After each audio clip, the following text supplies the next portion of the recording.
தாய் வீடு ஆகஸ்ட் 2024. தலைப்பு: மகாவம்சம் 6வது தொகுதி, சந்திரிகா கால பயங்கரவாத பிரிவினைவாதம். தமிழில் என். சரவணன். வாசிப்பவர் ஜேமா.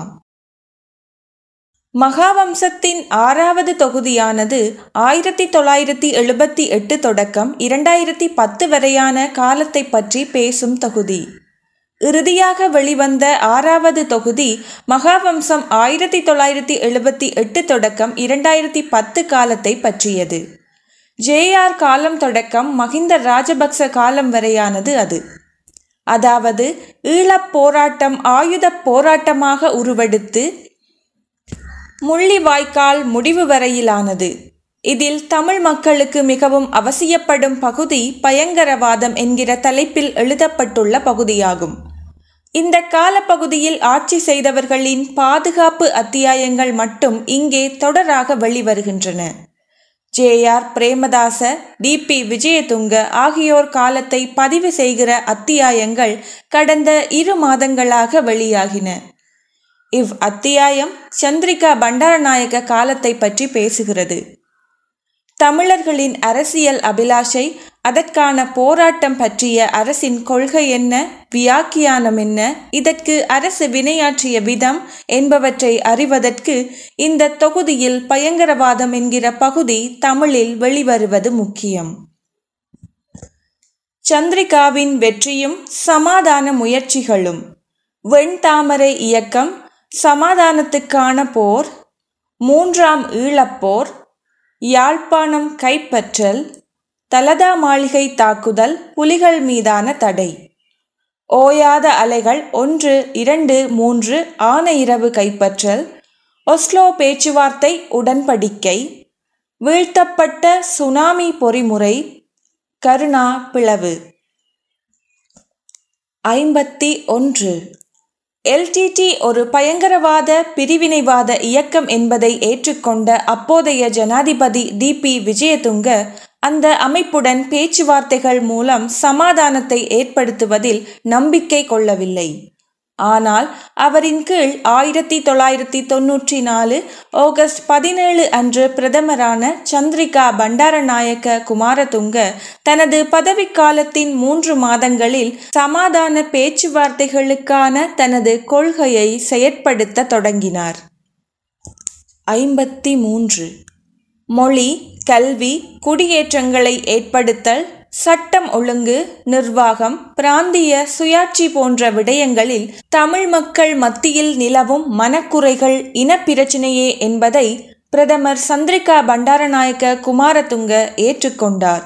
எனவே பல வருடங்களாக ஆயுத போராட்டத்தில் ஈடுபட்டு வரும் தமிழீழ எல்டிடி இயக்கத்துடன் நிபந்தனையற்ற சமாதான பேச்சுவார்த்தையில் ஈடுபடுவதற்காக சர்வதேச செஞ்சிலுவை சங்கத்தின் ஊடாக அழைப்பு விடுத்து எல்டிடி அமைப்பின் தலைவர் வேலுப்பிள்ளை பிரபாகரனுக்கு கடிதம் அனுப்பினார்.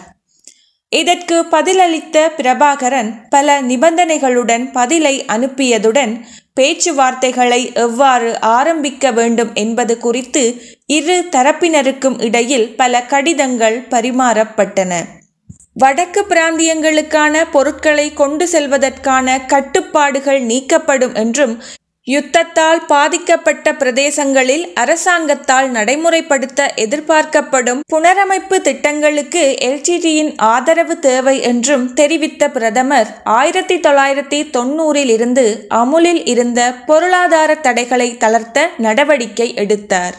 அரசாங்கத்தின் சமாதான முன்னெடுப்புகளுக்கு ஒரு சிறந்த பிரதிபலிப்பாக 1990 ஜூன் மாதத்தில் இருந்து பிடித்து வைக்கப்பட்டிருந்த 10 போலீஸ் உத்தியோகஸ்தர்களை 1994 செப்டம்பர் 2 எல்டிடியினரால் விடுவிக்கப்பட்டதுடன் அரசாங்கத்துடன் நேரடியாக பேச்சுவார்த்தை நடத்த விரும்புவதாக அறிவித்தனர்.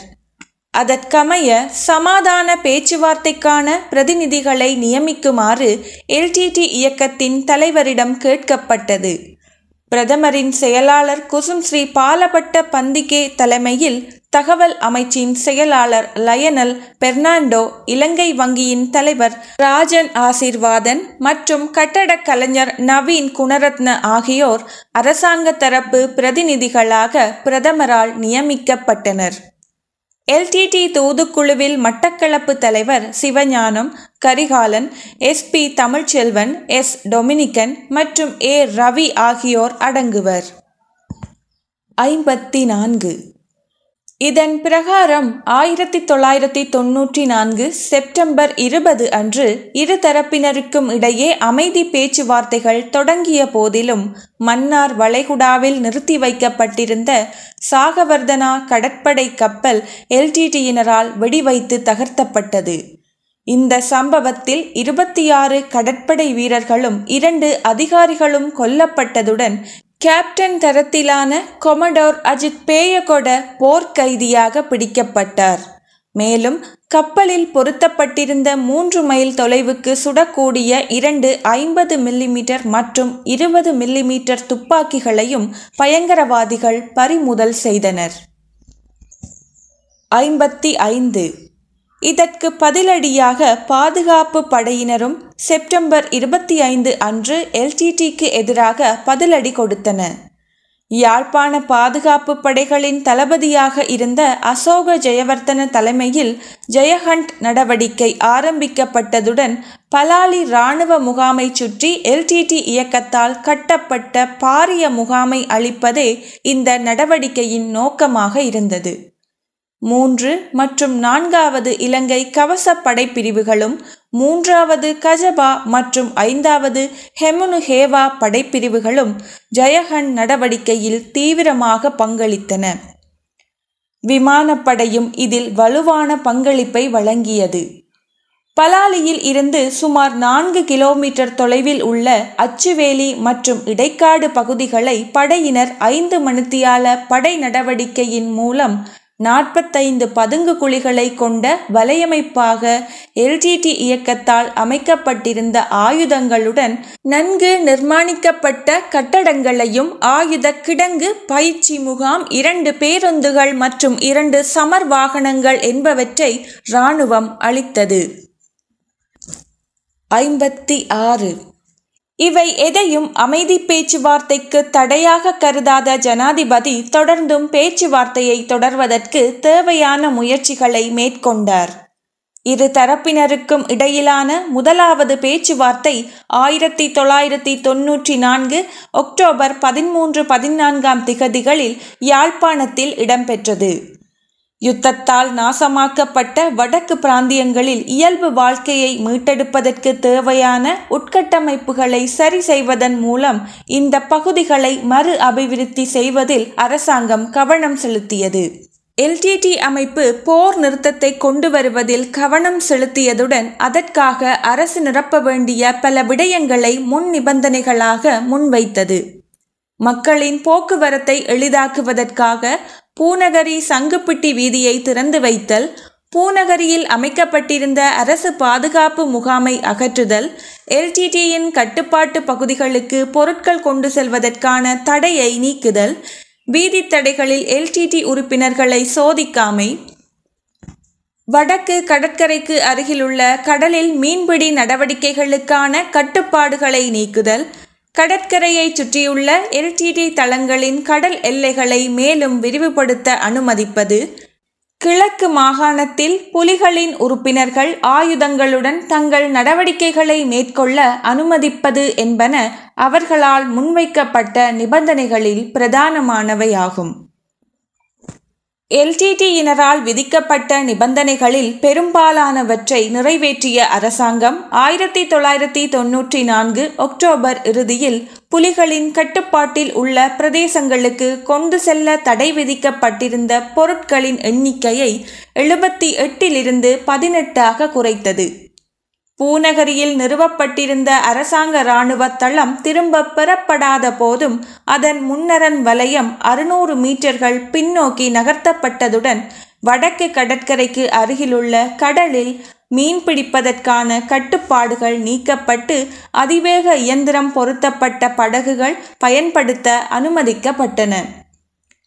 எல்டிடியின் கடலோர முகாம்களின் கடல் எல்லைகளை மேலும் விரிவுபடுத்த அனுமதித்த அரசாங்கம் அந்த அமைப்பின் கோரிக்கைகளில் ஒன்றான கிழக்கு மாகாணத்தில் எல்டிடி இயக்க உறுப்பினர்கள் ஆயுதங்களுடன் நடமாடும் கோரிக்கை அனுமதியை மாத்திரம் நிராகரித்தது.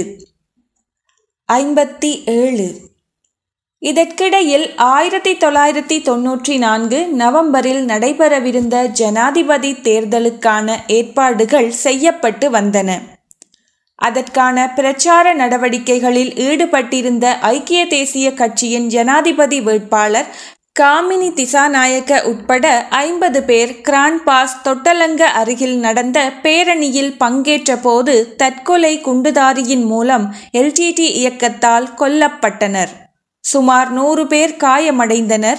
எல்டிடி அமைப்புடனான இரண்டாவது சுற்று பேச்சுவார்த்தைக்காக அரசாங்க தூதுக்குழு யாழ்ப்பாணம் செல்வதற்கு ஒரு நாள் முன்னதாக இடம்பெற்ற இப்படுகொலைகளின் பின்னரும் பிரதமர் சமாதான பேச்சுவார்த்தைகளை முன்னெடுத்துச் சென்றார்.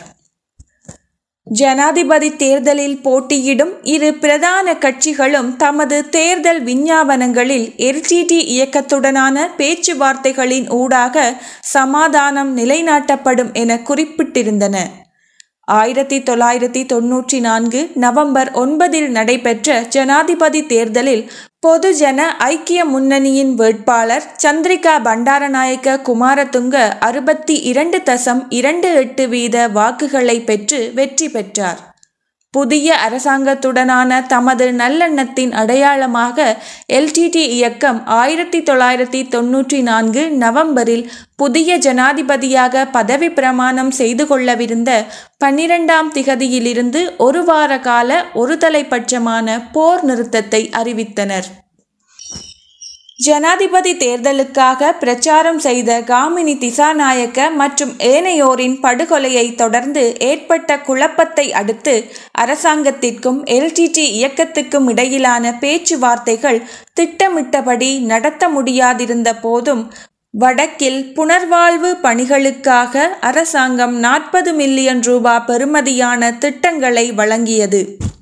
1994ஆம் ஆண்டு டிசம்பர் மாதம் 8ஆம் திகதி சர்வதேச செஞ்சிலுவை சங்கத்தின் ஒருங்கிணைப்பில் ஜனாதிபதிக்கும் எல்டிடி இயக்க தலைவருக்கும் இடையில் யுத்த நிறுத்த உடன்படிக்கை கைச்சாத்திடப்பட்டது. அரசியல் தீர்வை பேச்சுவார்த்தை மூலம் காண்பதே அரசாங்கத்தின் நோக்கமாக இருந்தபோதும் எல்டிடி இயக்கம் அத்தகைய நீண்டகால தீர்வை பற்றி உரையாடுவதை விட பொதுமக்கள் எதிர்கொள்ளும் பிரச்சினைகளாக காட்டப்படும் கோரிக்கைகளை வென்றெடுப்பதில் கவனம் செலுத்தியது. இரு தரப்பினருக்கும் இடையில் முரண்பட்ட நோக்கங்கள் இருந்த நிலையில் இரண்டாவது சுற்று பேச்சுவார்த்தை 1995 ஜனவரி 14 அன்று யாழ்ப்பாணத்தில் தொடங்கியது. மக்கள் நடமாட்டத்திற்கு வசதியாக பூநகரி சங்குப்பிட்டி வீதியை திறப்பது, மக்களின் பாதுகாப்புக்காக பூநகரியில் நிலை கொண்டுள்ள பாதுகாப்பு படைகளை திரும்பப் பெறுவது, எல்டிடி உறுப்பினர்கள் ஆயுதமேந்தி தங்கள் நடவடிக்கைகளை மேற்கொள்ள அனுமதிப்பது போன்ற தங்களது முக்கிய கோரிக்கைகளை அவர்கள் மீண்டும் வலியுறுத்தினர். ஆனால் அக்கோரிக்கைகளை நிறைவேற்ற அரசு சம்மதிக்கவில்லை. 59 மீண்டும் மீண்டும் கோரிக்கைகளை முன்வைத்து சமாதான பேச்சுவார்த்தைகளை தாமதப்படுத்திய அதே வேளையில் எல்டிடி இயக்கம் தங்கள் இராணுவ வலிமையை மேம்படுத்தும் வேலைகளில் ஈடுபட்டனர். கிளிநொச்சிக்கு தெற்கே இரணைமடுவில் விமான ஓடுபாதையை அமைத்துக்கொண்டு பல கப்பல்களில் இருந்து கொண்டுவரப்பட்ட நவீன ஆயுதங்கள் தரையிறக்கப்பட்டு விமானம் மூலம் அவர்கள் வசிக்கும் பகுதிகளுக்கு கொண்டு செல்லப்பட்டதுடன் அவற்றில் வானில் பறக்கும் விமானங்களை தரையிலிருந்து வீழ்த்தக்கூடிய ஏவுகணைகளும் அடங்கும். அப்போது அரச பாதுகாப்பு படையினரிடம் கூட இது போன்ற ஏவுகணைகள் இருந்ததில்லை. இதேவேளை மூன்றாவது கட்ட பேச்சுவார்த்தைக்கு தயாராகிய ஜனாதிபதி கடற்தொழில் மீதான தடைகளை நீக்குவதற்கும் பெட்ரோல் கொண்டு செல்வதற்கு விதிக்கப்பட்டிருந்த தடையையும் நீக்கினார். அடுத்த சுற்று பேச்சுவார்த்தையில் அரசியல் தீர்வை பெற்றுக்கொள்ளும் நோக்குடன் செயற்பட்டால் 3 மாதங்களுக்குள் பூநகரி இராணுவ முகாம் விடயத்தை பரிசீலனை செய்யவும் எல்டிடி உறுப்பினர்கள் ஆயுதம் வைத்திருப்பதற்கும் அனுமதிப்பது குறித்து பரிசீலிக்கவும் அவர் இணக்கம் தெரிவித்தார்.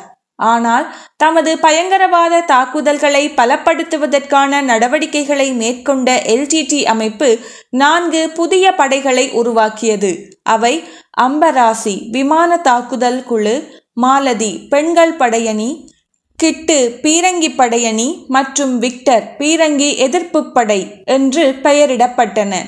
இக்கால பகுதியில் LTTயினர் கிழக்கு ஐரோப்பிய மற்றும் கிழக்கு ஆசிய நாடுகளில் இருந்து விமான மற்றும் பீரங்கி தாக்குதல் உபகரணங்கள், வெடிமருந்துகள் போன்றவற்றை பெருமளவில் கொள்வனவு செய்தனர். ஒருபுறம் பல்வேறு கோரிக்கைகளை முன்வைத்தபடி அவற்றை முழுமையாக நிறைவேற்ற வேண்டும் என்று வற்புறுத்தி கொண்டு சமாதான பேச்சுவார்த்தைகளை நீடித்து கொண்டே மறுபுறம் அரசாங்க படைகள் தயாராகுவதற்கு முன்னர் தமது இராணுவ வலிமையை பலப்படுத்தி கொண்ட LTT 1995 ஏப்ரல் அளவில் அரசாங்க படைகளை தாக்குவதற்கு போதுமான வலிமையை கட்டியெழுப்பி இருந்தது. 60 போர் நிறுத்த ஒப்பந்தத்தின் பிரகாரம் அவ்வொப்பந்தத்தில் இருந்து நீங்குவதாயின் 72 மணித்தியாலங்களுக்குள் ஒரு தரப்பு மற்ற தரப்புக்கு அறிவிக்க வேண்டும் என்ற உடன்பாட்டு விதிகளை கூட புறக்கணித்து 1995 ஏப்ரல் 18 அன்று திருகோணமலை கடற்படை இறங்குதுறையில் நிறுத்தப்பட்டிருந்த 2 கடற்படை கவச படகுகளை LTTயினர் வெடிவைத்து தகர்த்ததில் 12 படையினர் கொல்லப்பட்டனர். 21 பேர் காயமடைந்தனர். அப்படித்தான் LTT அமைப்பு 3வது ஈழப்போர் சமர்களை தொடங்கியது. இந்திய அமைதிப்படை வெளியேறிய பின்னர் LTTயினர் யாழ்ப்பாண பகுதியில் பெரும் பலத்தை கட்டியெழுப்பி இருந்தனர். இந்நிலையில் 1995 ஏப்ரலில் யுத்த நிறுத்தம் முறிந்தபோது யாழ்ப்பாண பிரதேசத்தில் அரசாங்க கட்டுப்பாட்டு பகுதிகளாக காங்கேசன்துறை, தொண்டமனாறு, வசவிளான் மற்றும் தெள்ளிப்பளை ஆகிய பகுதிகளுக்கிடையில் 4 கிலோமீட்டர் தூரங்களை கொண்ட இடைவெளிகளும் ஆனையிரவு மற்றும் காரைநகர், ஊர்காவத்துறை, மண்டைதீவு ஆகிய 3 தீவுகளுக்கும் தீவுகளுக்குள்ளும் மட்டுப்படுத்தப்பட்டிருந்தன. பலாலியை மையமாக கொண்ட நிலப்பகுதியை இராணுவத்தின் 4 அல்லது 5 பட்டாலியன்கள் பராமரித்து வந்ததுடன் மேஜர் தீபால் சுபசிங்கவின் கீழ் 9வது கஜபா பட்டாலியன் தெல்லிப்பளையில் நிலை கொண்டிருந்தது. ஏனைன் பாதை புலிகளின் கட்டுப்பாட்டில் இருந்ததால் அரசாங்கத்தின் கீழ் இருந்த பகுதிகளுக்கு தேவையான அனைத்தும் விமானம் மற்றும் கடல் மார்க்கமாக கொண்டு செல்லப்பட்டன. அப்போது யாழ்ப்பாணத்தில் இருந்த படையினருக்கு முறையான உணவு கூட கிடைக்காத நிலையில் விடுப்பு பெற்று 2-3 மாதங்களுக்கு மாத்திரமே குழந்தைகளையும் உறவினர்களையும் பார்க்கும் வாய்ப்பு கூட அவர்களுக்கு அரிதாகவே கிடைத்தது. ஏவுகணை அச்சுறுத்தல் உருவாகி இருந்த நிலையில் பலாலி விமான நிலையத்தில் விமானங்களை தர இறக்குவது கடினமாக இருந்ததால் யாழ்ப்பாணத்தில் இருந்த படையினர் மேலும் சிரமங்களை எதிர்கொள்ள வேண்டி இருந்தது. 63 1995 ஏப்ரல் 22 அன்று LTT இயக்கத்தினர் கட்டக்குறிச்சி குளத்தில் அரசாங்க பாதுகாப்பு படைகளை தாக்கி கமாண்டோக்கள் உட்பட 25 இராணுவ வீரர்களை கொன்றனர்.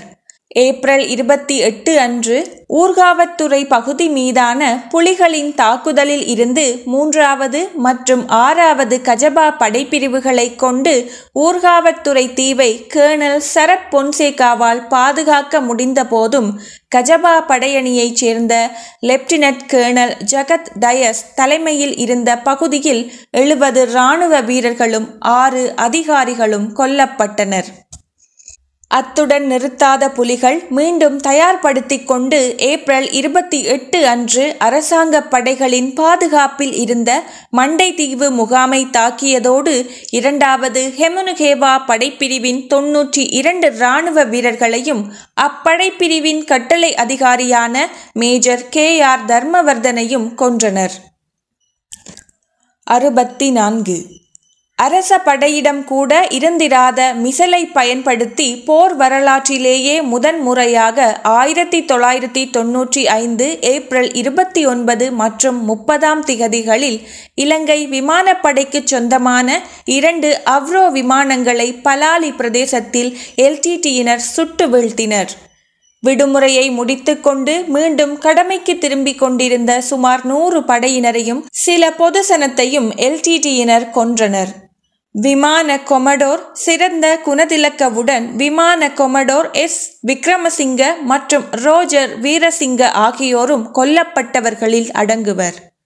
1995 ஏப்ரலில் எல்டிடியினர் 3வது ஈழப்போரை முன்னெடுத்த போது தாக்குதல்களை எதிர்கொள்ள அரசாங்கத்தின் பாதுகாப்பு படைகளும் கட்டியெழுப்பப்பட்டிருந்தன.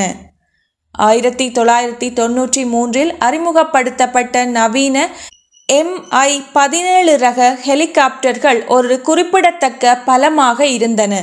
ஆயுதப்படைகளின் 50 பேர்களுடன் ஏராளமான பொருட்களை ஏற்றிச் செல்லும் திறன் கொண்ட இந்த ஹெலிகாப்டர் சக்தி வாய்ந்த இராணுவத்தின் தாக்குதல் திறனை போல இராணுவ தந்திரோபாயத்தை வலுப்படுத்தவும் உதவியது. 65 பயங்கரவாதத்தை முற்றிலுமாக ஒழிக்கும் நோக்குடன் அரசாங்கம் ஏப்ரல் 1995 கூட்டு நடவடிக்கை தளபதி பதவியை ஏற்படுத்தியதுடன் மேஜர் ஜெனரல் AMU செனவிரத்னவை அதன் முதலாவது கட்டளை அதிகாரியாக நியமித்தது. அவர் யாழ்ப்பாணத்தில் உள்ள இராணுவ படைகளின் தளபதிகளுடனும் அவரது குழுவில் சேர்க்கப்பட்ட ஏனைய அதிகாரிகளுடனும் இணைந்து அவர் முன்வைத்த திட்டத்தின்படி தெற்கு பகுதிகளில் இராணுவ நடவடிக்கைகளை ஆரம்பித்து அவற்றை யாழ்ப்பாணத்தில் முடிப்பதே பொருத்தமானது என்றார்.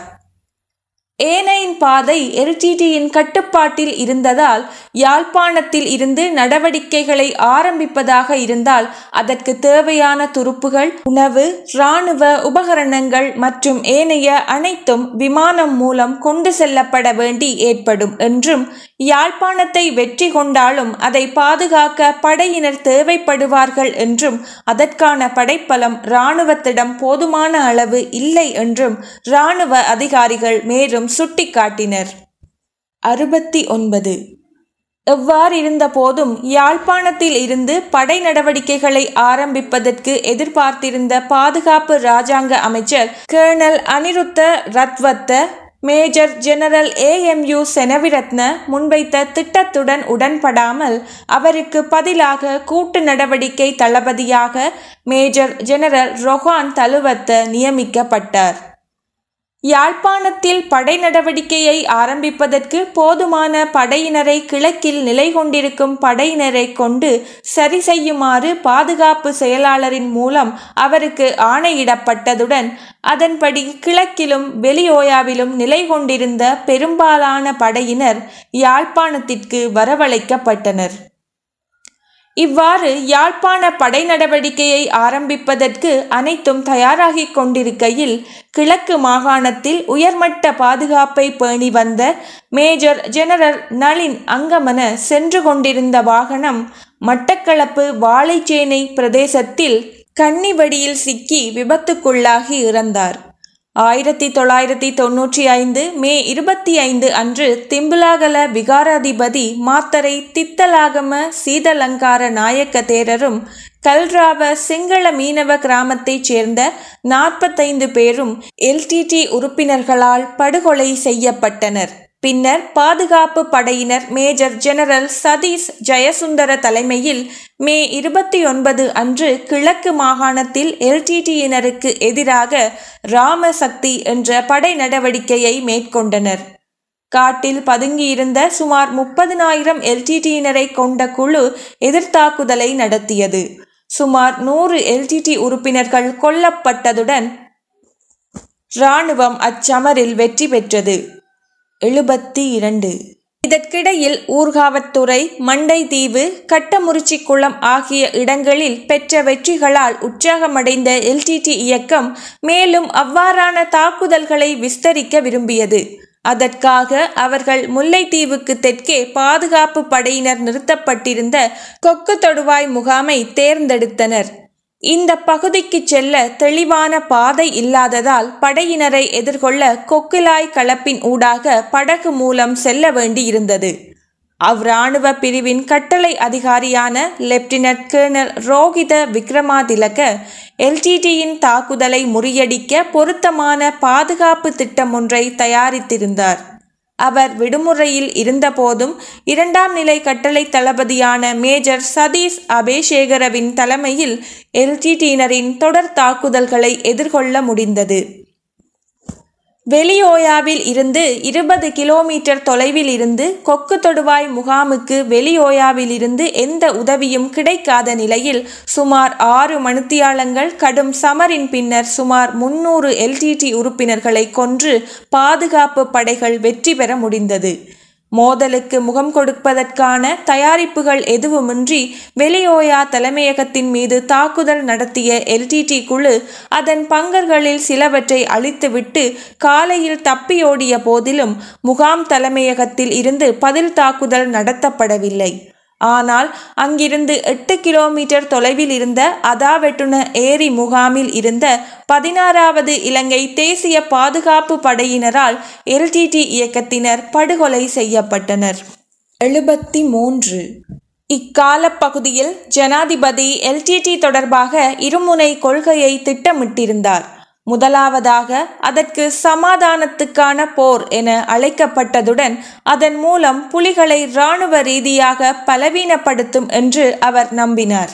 இரண்டாவதாக அவ்வமைப்பின் ஈடுபாட்டுடனோ அல்லது இல்லாமலோ தமிழ் மக்களின் குறைகளாக முன்வைக்கப்பட்ட பிரச்சனைகளுக்கு தீர்வு காண எதிர்பார்க்கப்பட்டதுடன் இராணுவ வழிமுறையைப் போல அரசியல் தீர்வும் ஒரே நேரத்தில் முன்னெடுக்கப்பட்டது.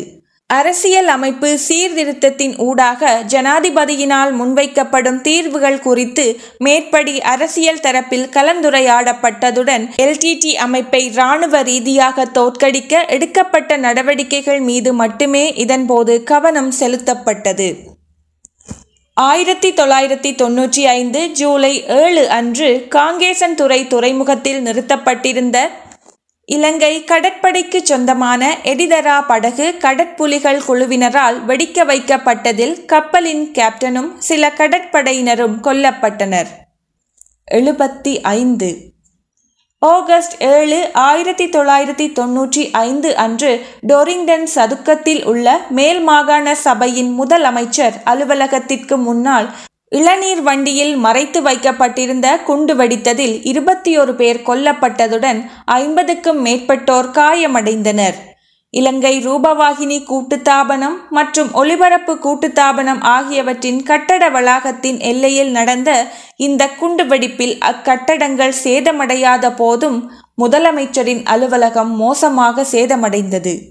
1995 அக்டோபர் 21 அன்று பொலனறுவை அம்பாறை பதவிய பிரதேசத்தில் 3 கிராமங்களுக்குள் புகுந்த எல்டிடி பயங்கரவாதிகள் 72 பொதுமக்களை வெட்டி கொன்றனர். கொக்கு தொடுவாயில் ஏற்பட்ட படுதோல்வியை தொடர்ந்து எல்டிடியினர் சோர்வுற்றிருந்த நிலையில் 1995 அக்டோபர் 1 பாதுகாப்பு படையினர் மின்னல் தாக்குதல் இராணுவ நடவடிக்கையை ஆரம்பித்தனர். எல்டிடி இயக்கத்தை முழுமையாக தோற்கடிப்பதற்கு சரியான அடிப்படையை உருவாக்கி கொள்வதற்காக மேற்கொள்ளப்பட்ட இந்த இராணுவ நடவடிக்கை பிரிகேடியர் ஜானக பெரேராவின் தலைமையில் 53வது படையணி பலாலி வசவிளான் பாதுகாப்பு வலயத்திலிருந்து கிழக்கு நோக்கி நகர்ந்து புத்தூர் பகுதியையும் யாழ்ப்பாண வீதியின் ஒரு பகுதியையும் கைப்பற்றியது. இதன்போது சுமார் 300 எல்டிடி உறுப்பினர்கள் கொல்லப்பட்டதுடன் அவ்வமைப்பின் கட்டுப்பாட்டில் இருந்த நாவத்குழி, அச்சுவேலி மற்றும் தோப்பு பகுதிகளை பாதுகாப்பு படையினர் கைப்பற்றினர். இதற்கிடையில் யாழ்ப்பாணத்திலிருந்து எல்டிடியினரை விரட்டியடிக்கும் நோக்கில் 1995 அக்டோபர் 17 ரிவிரெச இராணுவ நடவடிக்கை ஆரம்பிக்கப்பட்டது.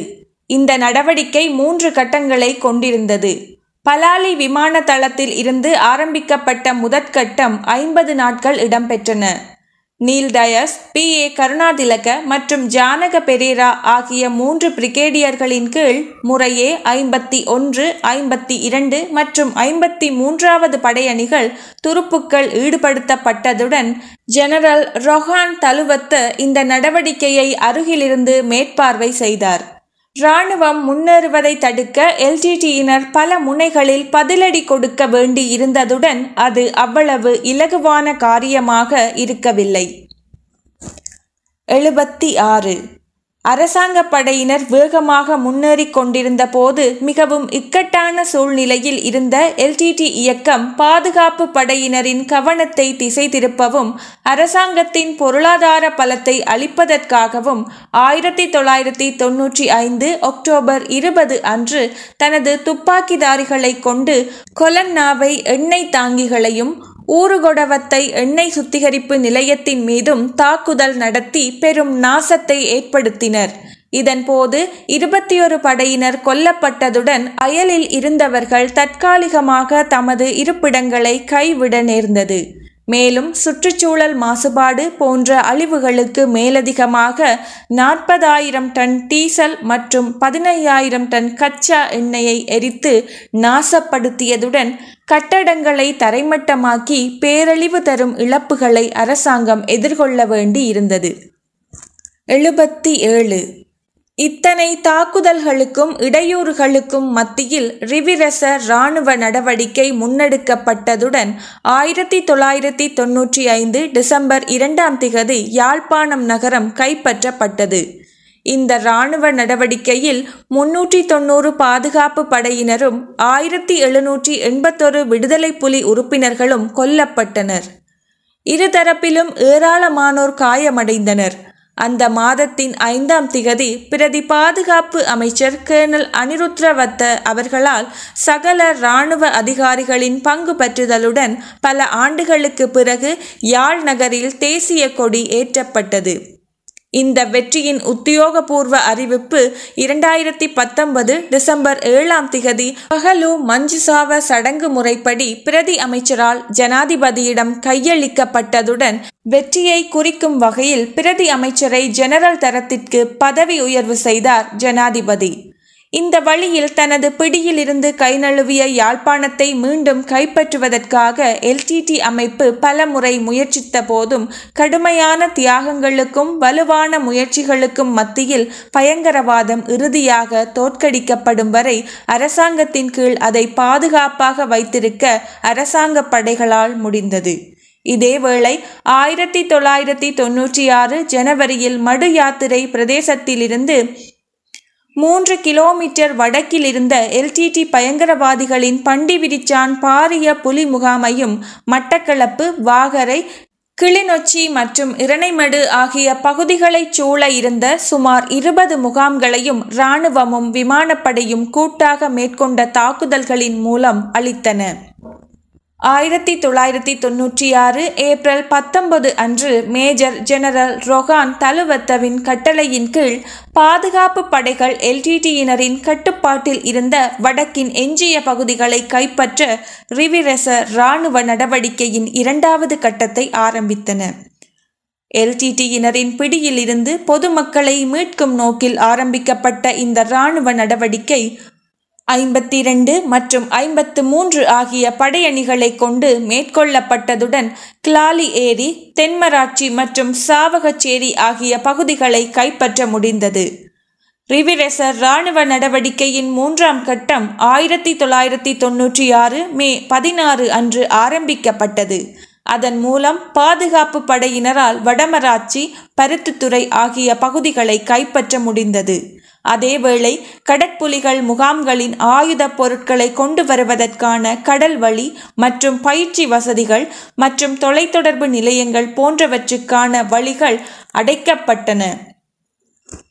யாழ்ப்பாணத்தின் இழப்பு LTTயினருக்கும் ஈழக் கோட்பாட்டுக்கும் பலத்த அடியாக இருந்ததால் LTT அங்கத்தவர்களால் தங்களால் இயன்ற அளவு இராணுவ தளபாடங்களுடன் வன்னிக்காட்டுக்குள் தப்பிச் சென்று கிளிநொச்சியை தமது மையமாக்கிக் கொண்டனர். LTTயினர் ஆயிரக்கணக்கான உறுப்பினர்களை இழந்ததோடு யாழ்ப்பாணத்திலிருந்து 2 முதல் 3 லட்சம் பொதுமக்களின் பிடியையும் இழந்தனர். ரிவிரெச இராணுவ நடவடிக்கையின் ஆரம்பத்தில் LTTயினரின் அறிவுறுத்தலின் பேரில் யாழ்ப்பாணத்தை விட்டு வெளியேறி புலிகளின் கட்டுப்பாட்டில் இருந்த இடம்பெயர்ந்தோர் முகாம்களில் மிகவும் பரிதாபகரமான வாழ்க்கையை வாழ்ந்த சுமார் 2 லட்சம் மக்கள் புலிகளுக்கு எதிராக போராட்டம் நடத்தி அப்போது அரச கட்டுப்பாட்டில் இருந்த பகுதிகளில் உள்ள தங்கள் கிராமங்களுக்கு திரும்பிச் சென்றனர். பாதுகாப்பு படையினர் விரைவாக அவர்களின் வாழ்க்கைக்கு தேவையான அனைத்தையும் ஏற்பாடு செய்தனர். இதற்கிடையில் பல ஆண்டுகளாக எல்டிடியினரால் மேற்கொள்ளப்பட்டு வந்த நிர்வாகம், நீதிமன்றங்களும் வரி விதிப்பு நடவடிக்கைகளும் ஒழிக்கப்பட்டு பாடசாலைகள், மருத்துவமனைகள் போன்ற பொது நிறுவனங்களில் பாழடைந்த கட்டடங்கள் சீரமைக்கப்பட்டு பொது நிர்வாகம் மீட்டெடுக்கப்பட்டது. இதன் போது சுமார் 12 ஆண்டுகளாக புலி பயங்கரவாதிகளின் முக்கிய மையமாக பராமரிக்கப்பட்டு வந்த யாழ்ப்பாண மாவட்ட ஆட்சியர் அலுவலகத்தையும் பிரதேசத்தையும் பாதுகாப்பு படையினரால் கைப்பற்ற முடிந்தது. இந்த தோல்விக்கு பிறகு எல்டிடியினர் வடகிழக்கு மாகாணங்களுக்கு வெளியே பொதுமக்களை கொல்லத் தொடங்கினர். பொருளாதார மையங்களை தாக்கத் தொடங்கினர். 1995 நவம்பர் மற்றும் 1996 ஜனவரியில் ஏவுகணை தாக்குதலின் மூலம் MI-17 பயணிகள் போக்குவரத்து ஹெலிகாப்டரை தாக்கி 102 பயணிகளை கொன்றனர். 1996 ஜனவரி 31 அன்று எல்டிடியினரால் 40,000 கிலோகிராம் வெடிபொருட்களை கொண்ட வாகனத்தில் 2 தற்கொலை குண்டுதாரிகளின் மூலம் இலங்கை மத்திய வங்கியை தாக்கியதில் 86 பேர் கொல்லப்பட்டதோடு கிட்டத்தட்ட 1500 பேர் காயங்களுக்கு உள்ளாகி பாதிக்கப்பட்டனர். மத்திய வங்கிக்கு அருகாமையில் அமைந்துள்ள செலிங்கோ, சிலோன் ஹோட்டல் நிறுவனம், ஏர் லங்கா நிறுவனம் மற்றும் உலக வர்த்தக மையம் ஆகியவையும் கடுமையாக சேதமடைந்தன. அரசாங்கத்தின் முழுமையான பொருளாதார பலத்தையும் நிர்மூலமாக்குவதே இந்த தாக்குதலின் நோக்கமாக இருந்தது. அந்த அளவு அழிவு எதுவும் ஏற்படாத போதும் அரசாங்கம் ஈடு செய்ய முடியாத இழப்பை சந்தித்தது.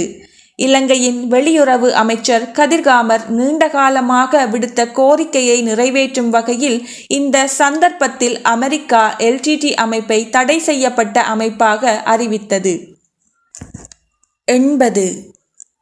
1996 மே 1 இராணுவ தளபதி ஜெரி சில்வா ஓய்வு பெற்றதை அடுத்து கூட்டு நடவடிக்கை தளபதி பதவியை வகித்த மேஜர் ஜெனரல் ரொஹான் தலுவத்த இராணுவ தளபதியாகவும், மேஜர் ஜெனரல் ஸ்ரீலால் வீரசூரிய கூட்டு நடவடிக்கை தளபதியாகவும் நியமிக்கப்பட்டார். 83 1996 ஜூன் 12 அன்று வில்பத்து சரணாலயத்திற்கு அருகிலுள்ள ஒரு சிங்கள கிராமத்தை எல்டிடி தாக்கியதில் குழந்தைகள் மற்றும் பெண்கள் உட்பட 14 பொதுமக்கள் கொல்லப்பட்டனர். ஜூன் 24 அன்று கொழும்பில் இருந்து அளுத்கம செல்லும் ரயிலில் வைக்கப்பட்டிருந்த 2 பார்சல் குண்டுகள் தெஹிவளையில் வைத்து வெடித்ததில் 70 பயணிகள் கொல்லப்பட்டதோடு 500 பேர் காயமடைந்தனர். ஜூலை 5 அன்று வீடமைப்பு மற்றும் நிர்மாணத்துறை அமைச்சர் நிமல் ஸ்ரீபால டி சில்வா யாழ்ப்பாணத்தில் ஒரு தற்கொலை குண்டுதாரியின் தாக்குதலில் காயப்பட்டு தப்பித்த போதும் யாழ்ப்பாண பகுதிக்கு பொறுப்பாளராக இருந்த கர்னல் ஆனந்த ஹமன்கொட உட்பட 20 பேர் கொல்லப்பட்டனர். 1996 ஆண்டு அக்டோபர் மாதம் 24 மொனராகலை மாவட்டத்தில் எதிமலை என்ற சிங்கள கிராமத்தின் மீது நடத்தப்பட்ட தாக்குதலில் 19 பொதுமக்களும், அதே மாதம் 27 வடமத்திய மாகாணத்தின் ஹெபித்திகொல்லாவ கிராமத்திற்கு அருகிலுள்ள ஹேரத் ஹல்கெல்லேம கிராமத்தின் மீதான தாக்குதலில் 23 சிங்கள பொதுமக்களும் வெட்டி கொல்லப்பட்டனர். யாழ்ப்பாணத்தை இழந்த பின்னர் நிம்மதி இழந்திருந்த எல்டிடியினர் பலவிதமான தாக்குதல்களை விரிவுபடுத்திக் கொண்டே தமது அமைப்பின் தலைமையகமாக தெரிவு செய்திருந்த கிளிநொச்சியில் தமது பலத்தை நிலைநிறுத்த முயற்சித்த போதும் முல்லைத்தீவில் உள்ள இராணுவமும் தளங்களும் கடற்படை தளங்களும் பெரும் இடையூறாக இருந்தன. அப்போது முல்லைத்தீவு முகாமானது வவுனியாவில் 2வது அதிரடிப்படை தலைமையகத்தின் கட்டளை அதிகாரியின் கீழ் இருந்ததுடன் அதன் அமைப்பு மற்றும் நிர்வாக நடவடிக்கைகள் திருகோணமலை 22வது இராணுவ குழுவிடம் இருந்தன. ஏனைய இராணுவ தளங்களில் இருந்து தனிமைப்படுத்தப்பட்டுள்ள முல்லைத்தீவு முகாமில் ஏதேனும் அவசர நிலைமை ஏற்பட்டால் திருகோணமலை அல்லது வவுனியாவில் உள்ள முகாம்களில் இருந்து அங்கு உதவிக்கு செல்வது சாத்தியமில்லை. எனவே கிளிநொச்சியை கைப்பற்றுவதற்கான தாக்குதல் ஆரம்பிக்கப்படும் வரை முல்லைத்தீவு முகாமை தற்காலிகமாக விலக்கிக் கொள்வதே பொருத்தமாக இருக்கும் என்று புதிய தளபதி கருதினார். ஆனால் முல்லைத்தீவு முகாமை கைவிட பாதுகாப்பு பிரதி அமைச்சர் இணங்கவில்லை. 85 முல்லைத்தீவு முகாம் ஆபத்தில் இருந்தபோது புதிய கூட்டு நடவடிக்கை தளபதி மேஜர் ஜெனரல் ஸ்ரீலால் வீரசூரிய கிளிநொச்சியை கைப்பற்ற ஆனையிரவிலிருந்து தாக்குதல் நடவடிக்கைகளை தொடங்க முடிந்தது. 3 ஆயுதம் தாங்கிய படைப்பிரிவுகள் ஆனையிரவு படையணியுடன் இணைக்கப்பட்டதுடன் கர்னல் காமினி பாலசூரிய படைப்பிரிவின் தலைமை கட்டளை அதிகாரியாகவும் லெப் கர்னல் அருணா பெரேரா மற்றும் லெப் கர்னல் மனோ பெரேரா ஆகியோர் கட்டளை அதிகாரிகளாகவும் நியமிக்கப்பட்டு சில பீரங்கி படையணிகளை ஆனையிரவில் நிறுவி இந்த நடவடிக்கைக்கு தேவையான தளவாடங்கள் திரட்டப்பட்டன. பாதுகாப்பு படைகள் அத்தகைய நடவடிக்கைக்கு தயாராகி கொண்டிருந்த போது முல்லைத்தீவு முகாம் மீது எதிர்பாராத பெரிய அளவிலான தாக்குதல் 1996 ஜூலை 16 அன்று LTTயினரால் மேற்கொள்ளப்பட்டது. இத்தகைய தாக்குதல் பற்றி புலனாய்வு அமைப்புகள் கூட அறிவிக்காததோடு முல்லைத்தீவு முகாமுக்கு பொறுப்பான தளபதிகள் முகாமுக்கு அருகில் LTTயினரின் நடவடிக்கைகள் பற்றிய எந்த தடயத்தையும் அடையாளம் கண்டிருக்கவில்லை. முல்லைத்தீவு படைப்பிரிவின் தளபதியாக கடமையாற்றிய கர்னல் லாரன்ஸ் பெர்னாண்டோ கடமை நிமித்தம் கொழும்புக்கு அழைக்கப்பட்டிருந்ததுடன் அடுத்த சிரேஷ்ட அதிகாரி மேஜர் W குணரத்ன விடுமுறையில் இருந்த நிலையில் 6வது விஜயபா காலாட் படைப்பிரிவின் கட்டளை அதிகாரியான மேஜர் அலிபா அந்த முகாமுக்கு பொறுப்பாக இருந்தார். இவ்வாறானதொரு சூழ்நிலையில் பயன்படுத்தப்படவிருந்த விசேட படைப்பிரிவை கடலில் இருந்து முல்லைத்தீவுக்கு அனுப்புவதற்கு பாதுகாப்பு படையினர் செயற்பட்டதுடன் மேஜர் ஜெனரல் ஜானக பெரேரா தலைமையில் மீட்பு நடவடிக்கை முன்னெடுக்கப்பட்டது. மேலதிக படைகள் வரும் வரை மேஜர் அலிபா துணிச்சலுடன் போராடி கொண்டிருந்த போதும் மேலதிக படைகளால் முல்லைத்தீவை அடைய முடியவில்லை. முல்லைத்தீவு படைப்பிரிவின் தளபதி கர்னல் லாரன்ஸ் பெர்னாண்டோவுடன் படைகள் இணைந்த போதும் படைகள் முல்லைத்தீவு முகாமுக்கு தெற்கே 8 மைல் தொலைவில் உள்ள அலம்பிலேயே தரையிறங்கின. LTTயினரால் அப்படைகளை சுற்றி வளைக்க முடிந்தது. மேலும் அதிரடிப்படையின் தலைசிறந்த அதிகாரியான லெப்டினன்ட் கர்னல் ஃபஸ்லி லாஃபிர் இந்த மோதலின் போது கொல்லப்பட்டார். காயமடைந்தவர்களை ஏற்றிச் செல்ல வந்த உலங்கு வானூர்தியில் கர்னல் லாரன்ஸ் பெர்னாண்டோ திருகோணமலைக்கு திரும்பிய நிலையில் முல்லைத்தீவை மீட்கும் முயற்சியை இராணுவம் கைவிட வேண்டி இருந்தது. மீட்பு பணிக்காக வந்த படையினர் கடல் மார்க்கமாக வெற்றிலைக்கேணி சென்று ஆனையிரவை அடைந்த அதேவேளை முல்லைத்தீவில் நிலை கொண்டிருந்த 6வது விஜயபா காலாட் படையணியைச் சேர்ந்த 600க்கும் மேற்பட்ட படையினர் LTTயினரால் கொடூரமாக படுகொலை செய்யப்பட்டனர். முல்லைத்தீவிலிருந்து 100க்கும் மேற்பட்ட படையினர் காட்டுப்பகுதி ஊடாக வெளியோயாவுக்கு சென்று தாக்குதலில் உயிர் தப்பினர். முல்லைத்தீவு தாக்குதலில் பீரங்கிகள் உட்பட $70 மில்லியன் பெறுமதியான இராணுவ உபகரணங்கள் LTTயினரால் கடத்தப்பட்டதுடன் இது இராணுவம் அடைந்த மாபெரும் தோல்வியாகும். எவ்வாறாயினும் கர்னல் காமினி பாலசூரியவின் தலைமையின் கீழ் 2வது அதிரடி படையானது 1வது விஜயபா காலாட் படை மற்றும் 7வது இலங்கை சிங்க படைப்பிரிவு மற்றும் 3 கவச படையணிகளுடன் இணைந்து பீரங்கி தாக்குதலை அதிரடியாக மேற்கொண்டு ஆனையிரவுக்கு தெற்கே 6 மைல் தொலைவில் பரந்தன் சந்தி கைப்பற்றப்பட்டது. பரந்தனின் பாதுகாப்பை பலப்படுத்தி அங்கிருந்து கிளிநொச்சியை கைப்பற்ற மேஜர் ஜெனரல் ஜானக பெரேரா தலைமையிலான விசேட படைப்பிரிவு அனுப்பப்பட்ட போதிலும் பரந்தனில் இருந்து கிளிநொச்சி வரை பாதுகாப்பு படையினரால் திறந்த வெளியை கடக்க முடியாதபடி LTTயினர் சிறிய குழுக்களை கொண்டு கனரக ஆயுதங்களை பயன்படுத்தி கடுமையான தடைகளை ஏற்படுத்தினர்.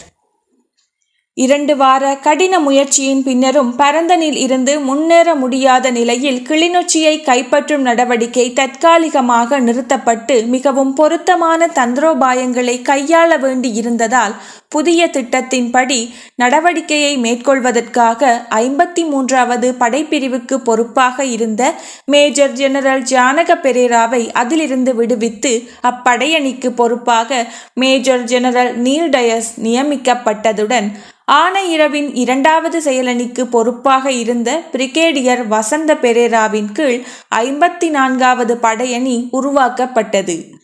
53வது மற்றும் 54வது படைப்பிரிவுகளின் கீழ் ஆரம்பிக்கப்பட்ட சத்ஜய நடவடிக்கையானது எதிரி பரந்தனில் இருந்து கிளிநொச்சிக்கு செல்லாத வகையில் எதிரியை தந்திரமாக திசை திருப்பும் வகையில் பரந்தனில் இருந்து முல்லைத்தீவை நோக்கி ஒரு நடவடிக்கையை முன்னெடுப்பதை நோக்கமாக கொண்டிருந்தது.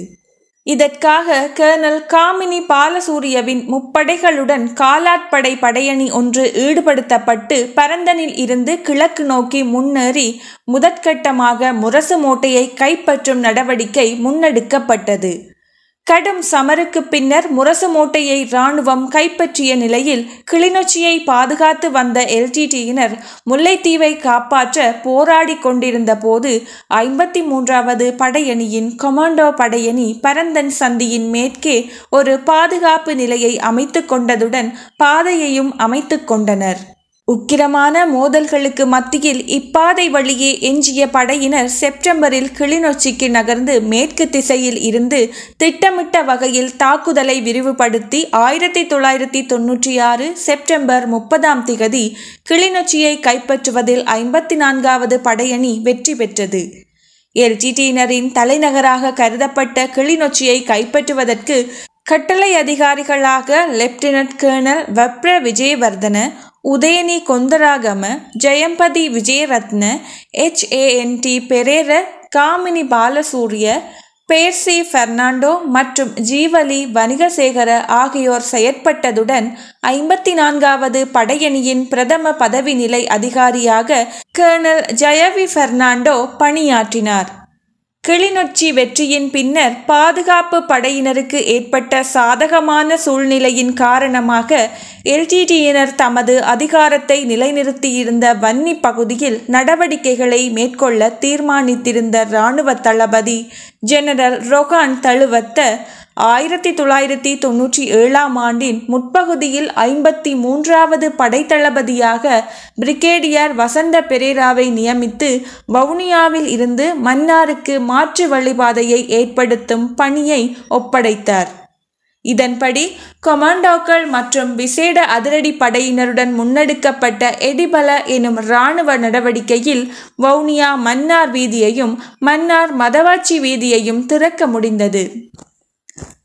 ஏனையின் பாதை LTTயினரின் கட்டுப்பாட்டில் இருந்ததால் இராணுவத்தால் கைப்பற்றப்பட்டிருந்த யாழ்ப்பாணம் உள்ளிட்ட பிற பகுதிகளுக்கும் மேலதிக துருப்புக்கள், ஆயுதங்கள், உணவு என்பவற்றை விநியோகிப்பது மட்டுமன்றி லட்சக்கணக்கான பொதுமக்களின் தேவைகளையும் விமானம் அல்லது கடல் மார்க்கமாகவே பூர்த்தி செய்ய வேண்டி இருந்தது. இது அரசாங்கத்தால் பொறுத்து கொள்ள முடியாத கடினமான சூழ்நிலையாக இருந்தது. எனவே வவுனியாவுக்கும் கிளிநொச்சிக்கும் இடையில் தரைவழி பாதை ஒன்றை திறக்கும் பொறுப்பு வன்னி தளபதி மேஜர் ஜெனரல் அசோக ஜெயவர்தனவிடம் ஒப்படைக்கப்பட்டது. 53வது படைப்பிரிவுக்கு பொறுப்பான பிரிகேடியர் வசந்த பெரேராவையும் 55வது படைப்பிரிவுக்கு பொறுப்பான பிரிகேடியர் சாந்த கோட்டோகொடவையும் ஈடுபடுத்தி 1997 ஆண்டு மே மாதம் ஜெயசிக்குராய் இராணுவ நடவடிக்கை தொடங்கப்பட்டது. 53வது படையணி வெளியோயாவிலிருந்தும் 55வது படையணி ஓமந்தையிலிருந்தும் முன்னேறின. இதன்போது 53வது படையணி வேகமாக முன்னேறி 5 மாதங்கள் செலவழித்து அக்டோபர் மாதத்தில் நெடுங்கணியை கைப்பற்றி மாங்குளம் ஒட்டிசுட்டான் பாதையை நெருங்கியது. இந்த நடவடிக்கையில் 22 இராணுவ வீரர்களும் 25 விடுதலை புலி உறுப்பினர்களும் கொல்லப்பட்டதுடன் இராணுவத்தால் LTTயின் 19 ஃபேஸ் உட்பட 4 முகாம்களை அழிக்க முடிந்தது.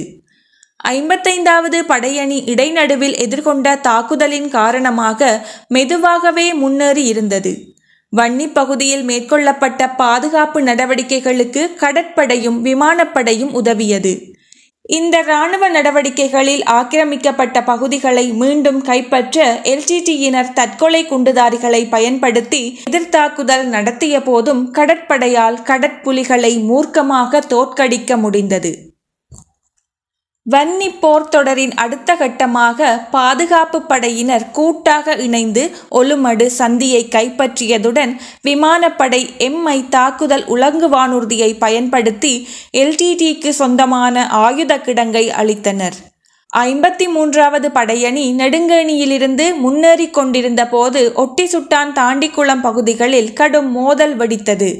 தாண்டிக்குளத்தில் பாதுகாப்பு படையினருக்கு சொந்தமான பாதுகாப்பு கதவணை சுமார் 1000 LTT உறுப்பினர்களால் தகர்க்கப்பட்டது.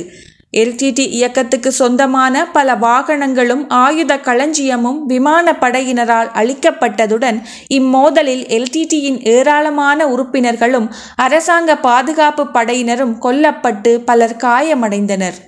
மோதல்கள் தீவிரமடைந்த நிலையில் பாதுகாப்பு படையினர் தமது 3 ஆர்ட்டிலரி பீரங்கிகளையும் போர் தாங்கிகளையும் எதிரிகளின் கைகளில் சிக்க விடாமல் இருப்பதற்காக அளித்தனர்.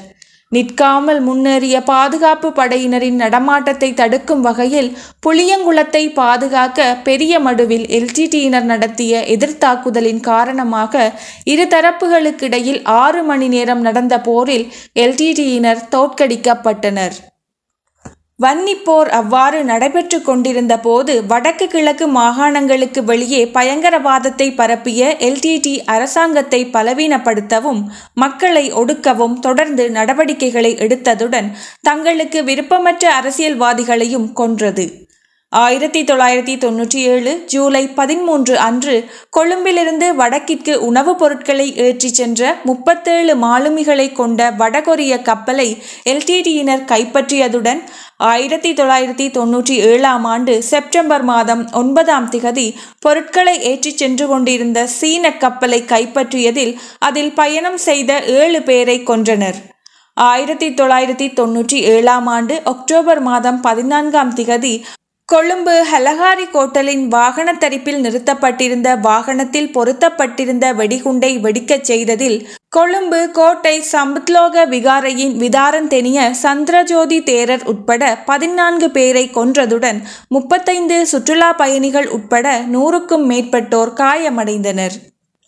அரச படையினரின் கவனத்தை வேறு பக்கம் திசை திருப்புவதற்காக 400 கிலோகிராம் வெடிபொருட்கள் நிரப்பப்பட்ட ஒரு ட்ரக்கை பயன்படுத்தி உலக வர்த்தக மையம் என்றழைக்கப்படும் இலங்கை வங்கியின் 39வது மாடி தலைமையக கட்டடத்தின் மீது 1997 அக்டோபர் 15 அன்று LTTயினர் தாக்குதல் நடத்தினர். இதில் 18 பேர் கொல்லப்பட்டதுடன் இலங்கையில் இராணுவ பயிற்சி அளிப்பதற்காக வந்திருந்த அமெரிக்க இராணுவத்தின் கிரீன் பேரட்ஸ் உறுப்பினர்கள் உட்பட குறைந்தது 96 பேர் காயமடைந்தனர். இதேவேளை போர்க்கள தலைமைத்துவத்தில் மாற்றங்களை செய்த அரச பாதுகாப்பு இராஜாங்க அமைச்சர் மேஜர் ஜெனரல் ஸ்ரீலால் வீரசூரியவை செயற்பாட்டு கட்டளை தளபதியாக நியமித்தது. மேஜர் ஜெனரல் PA கருணாதிலகவை அவருக்கு 2வதாக நியமிக்கப்பட்டார். 53 மற்றும் 55வது படையணிகளுக்கும் புதிய தலைவர்கள் நியமிக்கப்பட்டதுடன் 53வது படையணியை வழிநடத்த பிரிகேடியர் நீல் டயஸ் மற்றும் 55வது படையணியை வழிநடத்த பிரிகேடியர் அன்ரன் விஜேந்திர ஆகியோரும் நியமிக்கப்பட்டனர். அச்சுறுத்தலுக்கு உள்ளாகியிருந்த கிராமங்களை பாதுகாப்பதற்காக 2வது செயலணி ஈடுபடுத்தப்பட்டதுடன் அது மேஜர் ஜெனரல் பட்ரிக் பெர்னாண்டோவின் கீழ் இயங்கியது. 90 ஜெயசிக்குரு இராணுவ நடவடிக்கையின் அடுத்த கட்டம் 1997 நவம்பர் 14 அன்று தொடங்கியது. பாதுகாப்பு படையினர் மாங்குளம் முல்லைத்தீவு வீதியில் முன்னேறிச் சென்று LTTயினர் மீது தாக்குதல் நடத்தியதோடு மாங்குளத்தில் பல முகாம்களை அளித்தனர். LTTயினரின் தாக்குதல்களை மீறி முன்னேறி வந்த இராணுவத்துக்கு ஒத்துழைக்க வந்த விமானப்படை மாங்குளம் காட்டில் அமைந்திருந்த LTT இயக்கத்தின் மிகப்பெரிய முகாமையும் அவர்களின் கட்டளை தலைமையகத்தையும் முழுமையாக அழித்தது.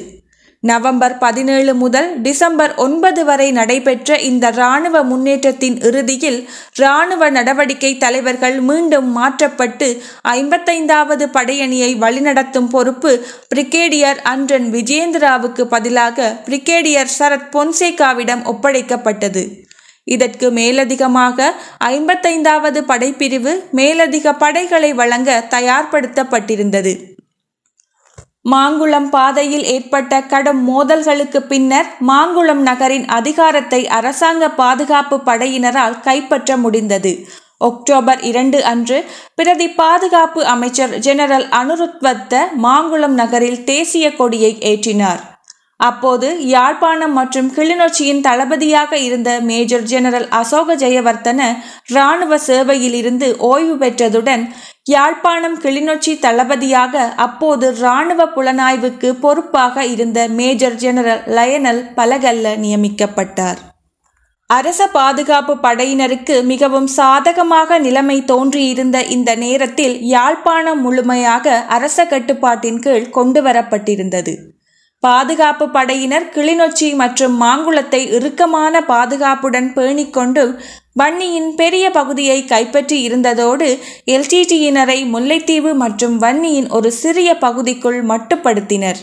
எல்டிடியினரின் அறிவிப்பின்படி 1998 ஆண்டளவில் அவ்வமைப்பைச் சேர்ந்த 17,000க்கும் மேற்பட்ட உறுப்பினர்கள் கொல்லப்பட்டிருந்ததுடன் ஜெயசிக்குராய் இராணுவ நடவடிக்கையின் ஆரம்ப கட்டங்களில் சுமார் 5,000 பேரை அவர்கள் இழந்தனர். ஜெயசிக்குராய் இராணுவ நடவடிக்கையின் இறுதி கட்டத்தின் போது எல்டிடி வடக்கு மாகாணத்தில் இருந்து இனி ஆட்சேர்ப்பை மேற்கொள்ள முடியாத நிலை உருவாகி இருந்தது. எனவே கிழக்கு மாகாணத்தின் எல்டிடி அமைப்பின் தலைவராக இருந்த கருணாவின் ஏற்பாட்டில் அம்மாகாணத்தில் இருந்தும் புதிய உறுப்பினர்கள் சேர்க்கப்பட வேண்டி இருந்தது. இந்த நேரத்தில் பிரபாகரனின் நெருங்கிய சகாவும் பயங்கரவாத தாக்குதல்களுக்கு தலைமை தாங்கியவருமான மாத்தையா எனப்படுகிற மகேந்திர ராஜா பிரபாகரனால் படுகொலை செய்யப்பட்ட நிலையில் எல்டிடி அமைப்பில் கருணா ஒரு வலுவான நிலையை அடைந்திருந்தார். தமிழீழ விடுதலை புலிகளின் தோல்விகளை வெற்றியாக மாற்றுவதற்காக வடக்கின் பாதுகாப்புக்கு மிகவும் முக்கியத்துவம் வாய்ந்த கிளிநொச்சி மற்றும் ஆனையிறவு நகரங்களை கைப்பற்றும் நோக்கில் பாதுகாப்பு படையினர் ஆக்கிரமித்துள்ள பிரதேசங்களை மீள கைப்பற்றி தமிழீழ அரசை நிறுவும் நோக்கத்தை அடைவதற்கான 3வது ஈழப் போராட்டத் தொடரின் அடுத்த கட்ட நடவடிக்கையாக ஓயாத அலை நடவடிக்கையை மேற்கொள்வதற்கான ஏற்பாடுகள் நடந்து கொண்டிருந்தன. அப்போது மாங்குளத்தையும் கிளிநொச்சியையும் இணைக்கும் ஏனையின் வீதியை திறப்பதற்காக ஏற்கனவே வன்னியில் சண்டையிட்டு வந்த பாதுகாப்பு படையினர் ஜெயசிக்குராய் நடவடிக்கையை நிறைவு செய்துவிட்டு மீண்டும் புதிய இராணுவ நடவடிக்கையை முன்னெடுக்க தயாராக இருந்தனர். 93 1998 ஆண்டில் வடக்கு மற்றும் கிழக்கு மாகாணங்களுக்கு வெளியே பயங்கரவாதத்தை பரப்பி மக்கள் மீது நெருக்கடியை ஏற்படுத்தி அரசாங்கத்தையும் பாதுகாப்பு படையினரையும் இக்கட்டான சூழ்நிலைக்கு தள்ளிய பல தாக்குதல்கள் நடத்தப்பட்டன. இலங்கையில் பௌத்தர்களின் புனித சிகரமான புத்தரின் புனித தாது பல் வைக்கப்பட்டிருக்கும் ஸ்ரீ தலதா மாளிகையை 1998 ஜனவரி 25 அன்று பயங்கரவாதிகள் தாக்கினர். இதன்போது தலதா மாளிகையின் கட்டடங்களுக்கு பலத்த சேதம் ஏற்பட்டதுடன் வழிபட வந்திருந்த 23 பேர் கொல்லப்பட்ட போதும் புனித தாதுப்பல் வைக்கப்பட்டிருந்த பகுதிக்கு எந்த சேதமும் ஏற்படவில்லை. இந்த தாக்குதலை தொடர்ந்து இலங்கை அரசு எல்டிடி இயக்கத்தை தடை செய்யப்பட்ட அமைப்பாக அறிவித்தது. அதற்கு 2 நாட்களுக்கு பின்னர் முன்னாள் பிரதமர் ராஜீவ் காந்தியின் படுகொலையுடன் சம்பந்தப்பட்ட 13 இந்தியர்களும் 13 இலங்கை தமிழர்களும் குற்றவாளிகள் என்று இந்திய அரசால் தீர்ப்பளிக்கப்பட்டு எல்டிடி தலைவர் பிரபாகரனை முதலாவது குற்றவாளியாக அறிவித்தது. அதே ஆண்டு மார்ச் 15 அன்று மருதானை புகையிரத நிலையத்திற்கு முன்னால் தனியார் பஸ் ஒன்றில் வைக்கப்பட்ட குண்டு வெடித்ததில் 31 பொதுமக்கள் கொல்லப்பட்டதுடன் 235 பேர் காயமடைந்தனர். அருகிலிருந்த 61 கடைகளும் 26 வாகனங்களும் ஒரு மேம்பாலமும் சேதமடைந்தன. வெடிகுண்டு ஏற்றிய பேருந்தை போலீசாரிடம் கொண்டு செல்லும் பணியில் ஈடுபட்டிருந்த 2 போலீஸ் கான்ஸ்டபிள்களும் இதன்போது கொல்லப்பட்டனர். தமது அரசியல் எதிரிகளை தொடர்ந்தும் கொன்று குவித்து வந்த எல்டிடியினரால் 1998 மே 17 அன்று யாழ்ப்பாண மேயர் சரோஜினி யோகேஸ்வரன் படுகொலை செய்யப்பட்டார். 1995 டிசம்பரில் பயங்கரவாதிகளிடமிருந்து யாழ்ப்பாணத்தை விடுவித்து அரசாங்கம் படிப்படியாக அங்கு சிவில் ஆட்சியை கட்டியெழுப்ப தொடங்கியது. 1998 மார்ச்சில் நடைபெற்ற உள்ளூராட்சி தேர்தலில் வெற்றி பெற்று யாழ்ப்பாண மேயராக பதவி பிரமாணம் செய்து கொண்ட 2 மாதங்களுக்குள் பயங்கரவாதிகளுக்கு பலியானார். மேலும் அவர் 1989 இதே பயங்கரவாதிகளால் கொல்லப்பட்ட பாராளுமன்ற உறுப்பினர் யோகேஸ்வரனின் விதவை மனைவி ஆவார். 1998 ஆண்டின் இறுதியில் அரசாங்க தரப்பு வென்றிருந்த இந்த சாதகமான நிலை நீண்ட காலம் நீடிக்கவில்லை. கொழும்பின் அரசியல் சூழலானது பாதுகாப்பு படையினர் தொடர்பாக ஜனாதிபதி கடைபிடித்து வந்த கொள்கையிலும் தாக்கத்தை ஏற்படுத்தியதன் காரணமாக இராணுவ தலைமைத்துவத்தில் தொடர்ச்சியாக மாற்றங்கள் செய்யப்பட்டு வந்தன. மேஜர் ஜெனரல் லயனல் பலகல்ல இராணுவ புலனாய்வு பிரிவின் தலைவராகவும் யாழ்ப்பாணம் மற்றும் கிளிநொச்சி பாதுகாப்பு படைகளின் தளபதியாகவும் இருந்த இந்த காலப்பகுதியில் LTT இயக்கத்துக்கு இருந்த ஒரே சாதகமான நிலைமை 1996 கைப்பற்றி இருந்த முல்லைத்தீவை அவர்கள் வசம் வைத்திருந்தது மட்டும்தான். அதேவேளை வன்னிக்காட்டில் அவ்வப்போது தம்மை ஒழுங்கமைத்துக் கொண்டிருந்த பிரபாகரன் 1998 செப்டம்பர் 26 அன்று ஓயாத அலைகள் தொடங்கி கிளிநொச்சி இராணுவ முகாமை தாக்கினார். 95 கருணா தலைமையிலான இந்த தாக்குதலில் சுமார் 1400 பயங்கரவாதிகள் பயன்படுத்தப்பட்டதுடன் 1998 செப்டம்பர் 28 அளவில் பாதுகாப்பு படையினர் கிளிநொச்சியை கைவிட நேரிட்டது. எதிர்பாராத இந்த தாக்குதலில் 1000க்கும் மேற்பட்ட அரசாங்க பாதுகாப்பு படையினரும் 420 LTT உறுப்பினர்களும் கொல்லப்பட்டதாக LTTயினரும் அறிவித்தனர். பாதுகாப்பு படையினரின் பல தாங்கிகளும் ஆர்டிலரிகளும் அழிக்கப்பட்டன. LTT கிளிநொச்சியை இலகுவாக மீண்டும் கைப்பற்றியதுடன் அப்பகுதிக்கு பொறுப்பான 54வது படைப்பிரிவில் எஞ்சியவர்கள் யாழ்ப்பாணத்திற்கு பின்வாங்கியதுடன் இந்த தோல்வியானது 1999 இறுதியில் அரசாங்கம் எதிர்கொண்ட வன்னி பின்வாங்கலின் ஆரம்பமாக இருந்தது. இந்த வெற்றியால் உற்சாகமடைந்த LTT ஓயாத அலை தாக்குதல்களை மேலும் முன்னெடுத்ததோடு மாங்குளம் பகுதியை தாக்கி பாதுகாப்பு படையினருக்கு நெருக்கடிகளை கொடுத்தனர்.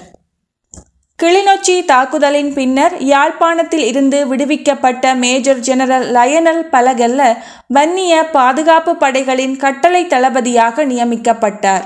மார்ச் 1999 ஏனையினுக்கு மேற்கே நோக்கி வன்னி பகுதிகளை கைப்பற்றுவதற்காக ரணகோசா என்ற புதிய இராணுவ நடவடிக்கையை அவர் தொடங்கினார். முல்லைத்தீவின் பாதுகாப்புக்காக 53 மற்றும் 55வது இராணுவ பிரிவுகளை ரணகோசா நடவடிக்கைக்கு அழைக்க வேண்டியிருந்தது.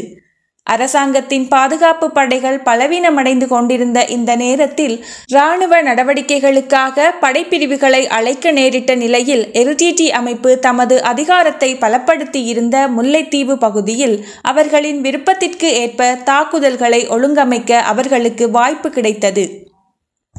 1995-97 காலப்பகுதியில் ஜனாதிபதியுடன் இணைந்து தமிழ் மக்களுக்கு மிகவும் சாதகமாக அதிகாரத்தை பகிர்ந்தளிக்கும் திட்டத்தை உருவாக்கியவர்களில் ஒருவரான தமிழர் ஐக்கிய விடுதலை முன்னணியின் அரசியல் தலைவர்களில் ஒருவரான நீலன் திருச்செல்வம் 1999 மே 22 அன்று LTTயினரால் படுகொலை செய்யப்பட்டார். மேஜர் ஜெனரல் லயனல் பல்லகெலவின் கீழ் வன்னி பகுதியில் இராணுவத்தின் பலம் வீழ்ச்சியடைந்த நிலையில் 1999 செப்டம்பரில் மேஜர் ஜெனரல் வசந்த பெரேரா வன்னியின் தளபதியாக நியமிக்கப்பட்டார். 1999 ஆண்டு அக்டோபர் மாதம் 10 இலங்கை இராணுவம் தனது 50வது ஆண்டு நிறைவை கொண்டாடி கொண்டிருந்த வேளையில் LTT பயங்கரவாதிகள் சற்றும் எதிர்பார்த்திராத சந்தர்ப்பத்தில் கடும் மழைக்கு மத்தியில் 55 மற்றும் 56 படைப்பிரிவுகளை ஈடுபடுத்தி வாட்டர் ஷாட் என்றழைக்கப்படும் புதிய இராணுவ நடவடிக்கை ஆரம்பிக்கப்பட்டது. இதன்போது வன்னி தளபதி மேஜர் ஜெனரல் வசந்த் பெரேராவின் மேற்பார்வையில் 55வது படைப்பிரிவின் கட்டளை அதிகாரி பிரிகேடியர் DM பொஹரன் மற்றும் 56வது படைப்பிரிவின் கட்டளை அதிகாரி மேஜர் ஜெனரல் காமினி குணசேகர ஆகியோரின் தலைமையில் முல்லைத்தீவை நோக்கி இந்த இராணுவ நடவடிக்கை முன்னெடுக்கப்பட்டது. நிறுத்தாமல் முன்னேறிய இராணுவத்தை நோக்கி LTT பயங்கரவாதிகள் 122 மில்லிமீட்டர் ஆர்டிலரிகள் மற்றும் 81 மோட்டார்களையும் பயன்படுத்தி கடும் தாக்குதலை மேற்கொண்டனர். இந்த நடவடிக்கைக்காக இலங்கை பீரங்கிப்படை மற்றும் MI-24 ஹெலிகாப்டர்களை பயன்படுத்தி கணிசமான ஒத்துழைப்பு வழங்கப்பட்டது. இந்த சமரில் 152க்கும் மேற்பட்ட LTT பயங்கரவாதிகள் கொல்லப்பட்டதுடன் அவற்றில் பெரும்பாலானோர் பெண்களாவர். LTTயினரின் தாக்குதல்களுக்கு மத்தியில் முன்னேறி வந்த படையினர் பயங்கரவாதிகளின் கட்டுப்பாட்டில் இருந்த 12 சதுர கிலோமீட்டர் பகுதியை கைப்பற்ற முடிந்தது. அரச பாதுகாப்பு படை தாக்குப்பிடிக்க முடியாமல் பரவலாக அதன் ஆட்பலம் விரவி இருந்த நிலையில் 1999 அக்டோபரில் ஒரே நேரத்தில் ஒட்டுசுட்டான், கனகராயன்குளம், நெடுங்கேணி ஆகிய இடங்களில் உள்ள இராணுவத்தின் பாதுகாப்பு முகாம்களை LTTயினர் தாக்கினர். இதன் விளைவாக 1997 மார்ச்சிலிருந்து 2.5 வருடங்களுக்கு மேலாக போராடி கைப்பற்றி இருந்த பிரதேசங்களில் இருந்து வெளியேறி ஜெயசிக்குராய் இராணுவ நடவடிக்கை தொடங்கிய பகுதிக்கே பாதுகாப்பு படைகள் பின்வாங்க நேரிட்டது. வன்னி பின்வாங்கல் என்று அழைக்கப்படும் இந்த தோல்வியானது 1999 நவம்பர் 1 இலங்கை கடற்படை பிரிவினரின் பாதுகாப்பில் இருந்த ஒட்டிசுட்டான் பாதுகாப்பு வளையத்தின் மீது ஓயாத அலை 3 தொடர்ச்சியான தாக்குதல்களுடன் ஆரம்பித்திருந்தது. இத்தொடர் தாக்குதல்களை பிரபாகரன் LTT அமைப்பின் இராணுவ பிரிவின் தளபதியான பால்ராஜின் ஒத்துழைப்புடன் அவருக்கு உதவியாக இருந்த மூத்த தலைவர்களான சுவர்ணம், ஜெகன், தீபன், கருணா, பானு ஆகியோர் நியமிக்கப்பட்டிருந்தனர். LTT இயக்கத்தின் சார்ல்ஸ் ஆண்டனி படையணி, ஜெயந்தன் படையணி, மகளிர் படையணி, கிட்டு பீரங்கி படையணி, விக்டர் கவசப்படை பிரிவு, சிறுத்தை கொமாண்டோ பிரிவு என்பவற்றுடன் கரும்புலிகள் பிரிவும் இந்த நடவடிக்கையில் ஈடுபடுத்தப்பட்டன. இவ்வாறு இத்தாக்குதலை நடத்த பெரும் சக்தியை பயன்படுத்திய LTT ஒட்டுசுட்டான் மட்டுமன்றி நவம்பர் 6 வன்னி பிரதேசத்தில் அமைந்துள்ள கனகராயன்குளம், நெடுங்கேணி, மாங்குளம், அம்பகாமம், ஒலுமடு, நைனாமடு, கஜபாபுர போன்ற இராணுவ தளங்களை கைப்பற்ற முடிந்தது. பாதுகாப்பு படையினர் ஓமந்தை மற்றும் கஜபாபுராவுக்கு பின்வாங்க நேரிட்டது. 98 வன்னியில் பின்வாங்கிக் கொண்டு இருந்த இராணுவத்தினரை உற்சாகமூட்டுவதற்காக பிரதி பாதுகாப்பு அமைச்சர் அனுருத்வத்த, கூட்டுப்படைகளின் கட்டளை அதிகாரி ஜெனரல் ரொஹான் தலுவத்த, கடற்படை தளபதி வைஸ் அட்மிரல் ACHT திசோர, விமானப்படை தளபதி ஏஆர் மார்ஷல் வீரக்கொடி மற்றும் இராணுவ தளபதி லெப்டினன்ட் ஜெனரல் ஸ்ரீலால் வீரசூரிய ஆகியோர் யுத்த களத்திற்கு விஜயம் செய்த போதிலும் பயனளிக்கவில்லை. இவ்வாறு போர்க்கால நிலைமைகள் மோசமடைந்து வந்த நிலையில் இராணுவத்தின் உயர் பதவிகளில் பல மாற்றங்கள் மேற்கொள்ளப்பட்டன. அதன்படி வன்னியின் தளபதியாக கடமையாற்றிய மேஜர் ஜெனரல் வசந்த பெரேராவுக்கு பதிலாக மேஜர் ஜெனரல் நீல் டயஸ் நியமிக்கப்பட்டார். வன்னி பிரதேசத்தின் விசேட நடவடிக்கை இணைப்பாளராக பிரிகேடியர் காமினி ஹெட்டியாராச்சி நியமிக்கப்பட்டதுடன் யாழ்ப்பாண தளபதியாக நியமிக்கப்பட்டிருந்த மேஜர் ஜெனரல் லொகான் குணவர்த்தனவுக்கு பதிலாக மேஜர் ஜெனரல் சரத் முனசிங்க நியமிக்கப்பட்டார். 101 1999 டிசம்பர் 18 அன்று கொழும்பு மாநகர சபை மைதானத்தில் நடந்த ஜனாதிபதி தேர்தல் பிரச்சார கூட்டத்தின் போது LTT இயக்கம் சந்திரிகா பண்டாரநாயக்க குமாரதுங்க மீது தற்கொலை குண்டுதாரியை பயன்படுத்தி ஒரு கொடூரமான தாக்குதலை நடத்தியது. அவர் ஒரு கண்ணை இழந்த நிலையில் தனது உயிரை காப்பாற்றிக் கொண்ட போதும் குண்டுவெடிப்பில் 23 பேர் கொல்லப்பட்டதுடன் வெளிநாட்டு பத்திரிகையாளர்கள் உட்பட 112 பேர் கொல்லப்பட்டு ஏராளமானோர் காயமடைந்தனர். அதே தினம் ஜாஎலவில் நடந்த ஐதேக ஜனாதிபதி வேட்பாளர் ரணில் விக்ரமசிங்கவின் பிரச்சார கூட்டத்தில் LTT இயக்கம் தற்கொலை குண்டுதாரியை ஈடுபடுத்தி மேஜர் ஜெனரல் லக்கி அல்காம உட்பட 12 பேரை கொன்றதுடன் 50 பேர் காயமடைந்தனர். ஜனாதிபதி தேர்தல் அறிவிக்கப்பட்டிருந்த வேளையில் இடம்பெற்ற வன்னி பின்வாங்கல் குறித்து பல்வேறு சந்தேகங்கள் எழுப்பப்பட்டதால் இதன் பின்னணியில் சதி ஏதேனும் இருக்க வாய்ப்புண்டா என்பதை ஆராய்வதற்காக ஜனாதிபதி 3 தளபதிகளை கொண்ட ஒரு ஆணைக்குழுவை நியமித்தார். ஆனால் வன்னி பின்வாங்கல் ஏதேனும் சதியின் விளைவே என்பதை நிரூபிக்க எந்த ஆதாரங்களும் கிடைக்கவில்லை. 2000ஆம் ஆண்டின் ஆரம்பத்தில் ஓயாத அலைகள் தொடர் தாக்குதலின் அடுத்த கட்டமாக LTT ஆணையிரவு முகாமையும் யாழ்ப்பாணம் செல்லும் பாதையின் முக்கிய இடங்களையும் சூழ்ந்தனர். ஆணையிரவு முகாம் வளாகத்தில் சுமார் 5000 படையினர் நிலைநிறுத்தப்பட்டிருந்ததுடன் பரந்தன் முகாம் அதன் தெற்கு எல்லையாக இருந்தது. அரச கட்டுப்பாட்டின் கீழ் இருந்த அடுத்த அண்மித்த முகாமாக ஓமந்தை முகாம் இருந்தது. அது பரந்தனிலிருந்து 65 கிலோமீட்டர் தெற்கே அமைந்திருந்தது. இந்த இரண்டுக்கும் இடையில் இருந்த பகுதிகளும் ஏனையின் பாதையும் LTT இயக்கத்தின் கட்டுப்பாட்டில் சிக்கியிருந்த நிலையில் பரந்தன், ஆனையிறவு, யாழ்ப்பாணம் போன்ற அரசின் பிரதேசங்களை பாதுகாப்பதும் அவர்களுக்கு இராணுவ தளபாடங்கள், உணவு போன்றவற்றை வழங்குவதும் மிகவும் சிரமமாக இருந்தது. பரந்தனுக்கு 10 கிலோமீட்டர் தெற்கில் அமைந்திருந்த கிளிநொச்சியும் 1998 செப்டம்பரில் LTT இயக்கத்தின் பிடியில் இருந்த நிலையில் பாந்தான் கிழக்கு பகுதியின் கரையோரமாக வெற்றிலைக்கேணி அரச கட்டுப்பாட்டில் இருந்த போதிலும் முல்லைத்தீவு பிரதேசம் LTTயின் தலைமையகமாக மாறியதால் அதை பாதுகாப்பது அரசாங்கத்திற்கு கடினமான பணியாக அமைந்தது. ஆனையிறவு பாதையை கைப்பற்ற திட்டமிட்டிருந்த LTTயினர் ஆனையிறவு பாதையை 3 முனைகளில் சுற்றி வளைத்து தாக்கினர். கிழக்கு கடல் வழியாக இராணுவத்தினரை தரையிறக்கி வெற்றிலைக்கேணியில் தாக்குதல்களை நடத்தி கொண்டு சில நாட்கள் நீடித்த மோதலை தொடர்ந்து முகாமை பாதுகாக்க முடியாத பாதுகாப்பு படையினர் ஏனையின் வீதியில் இயக்கச்சி சந்தி வரை எல்லையை நகர்த்தி சென்று இயக்கச்சி முகாமை பலப்படுத்த நடவடிக்கை எடுத்தனர். இதற்கிடையில் தெற்கிலிருந்து ஒரு தாக்குதலை முன்னெடுத்து 1999 டிசம்பரில் பரந்தன் பாதுகாப்பு முனைகளின் மீது தாக்குதல் மேற்கொள்ளப்பட்டது. மேஜர் ஏக்கநாயக்கவின் கீழ் பரந்தன் பாதுகாப்பு எல்லையை பாதுகாக்க மேலதிக பாதுகாப்பு படையினர் கோரப்பட்ட போதிலும் அந்த நேரத்தில் தமது உயிரை காப்பாற்றிக் கொள்ள படையினருக்கு உணவோ நீரோ கிடைக்காத சூழ்நிலையில் பாதுகாப்பு தளம் LTT அமைப்பு கைப்பற்றுவதற்கு வழிவிட்டு அரசாங்க படைகள் பின்வாங்க வேண்டி இருந்தது. 103 யாழ்ப்பாண களப்பு ஊடாக பூநகரியிலிருந்து வந்த புலி பயங்கரவாதிகள் ஆனையிறவு முகாமின் மேற்கு பகுதியில் தரையிறங்கி 3வது தாக்குதல் முனையை தொடங்கினர். அதன்படி 2000ஆம் ஆண்டு ஏப்ரல் மாதம் 16ஆம் திகதி மேற்கு மற்றும் தெற்கு என முத்திசைகளில் ஆனையிறவு முகாமை சுற்றி வளைத்து தாக்குதல் நடத்தியதுடன் வெற்றிலைக்கேணியிலிருந்து இயக்கச்சி வரையிலும் பரந்தனில் இருந்து ஆனையிறவு வரையிலும் ஆனையிறவு பாதுகாப்பு முகாம் வளாகத்திலும் கடும் சண்டை மூண்டது. 2000ஆம் ஆண்டு ஏப்ரல் அளவில் LTTயினர் ஆனையிறவு முகாமின் அனைத்து விநியோக பாதைகளையும் அடைத்தனர்.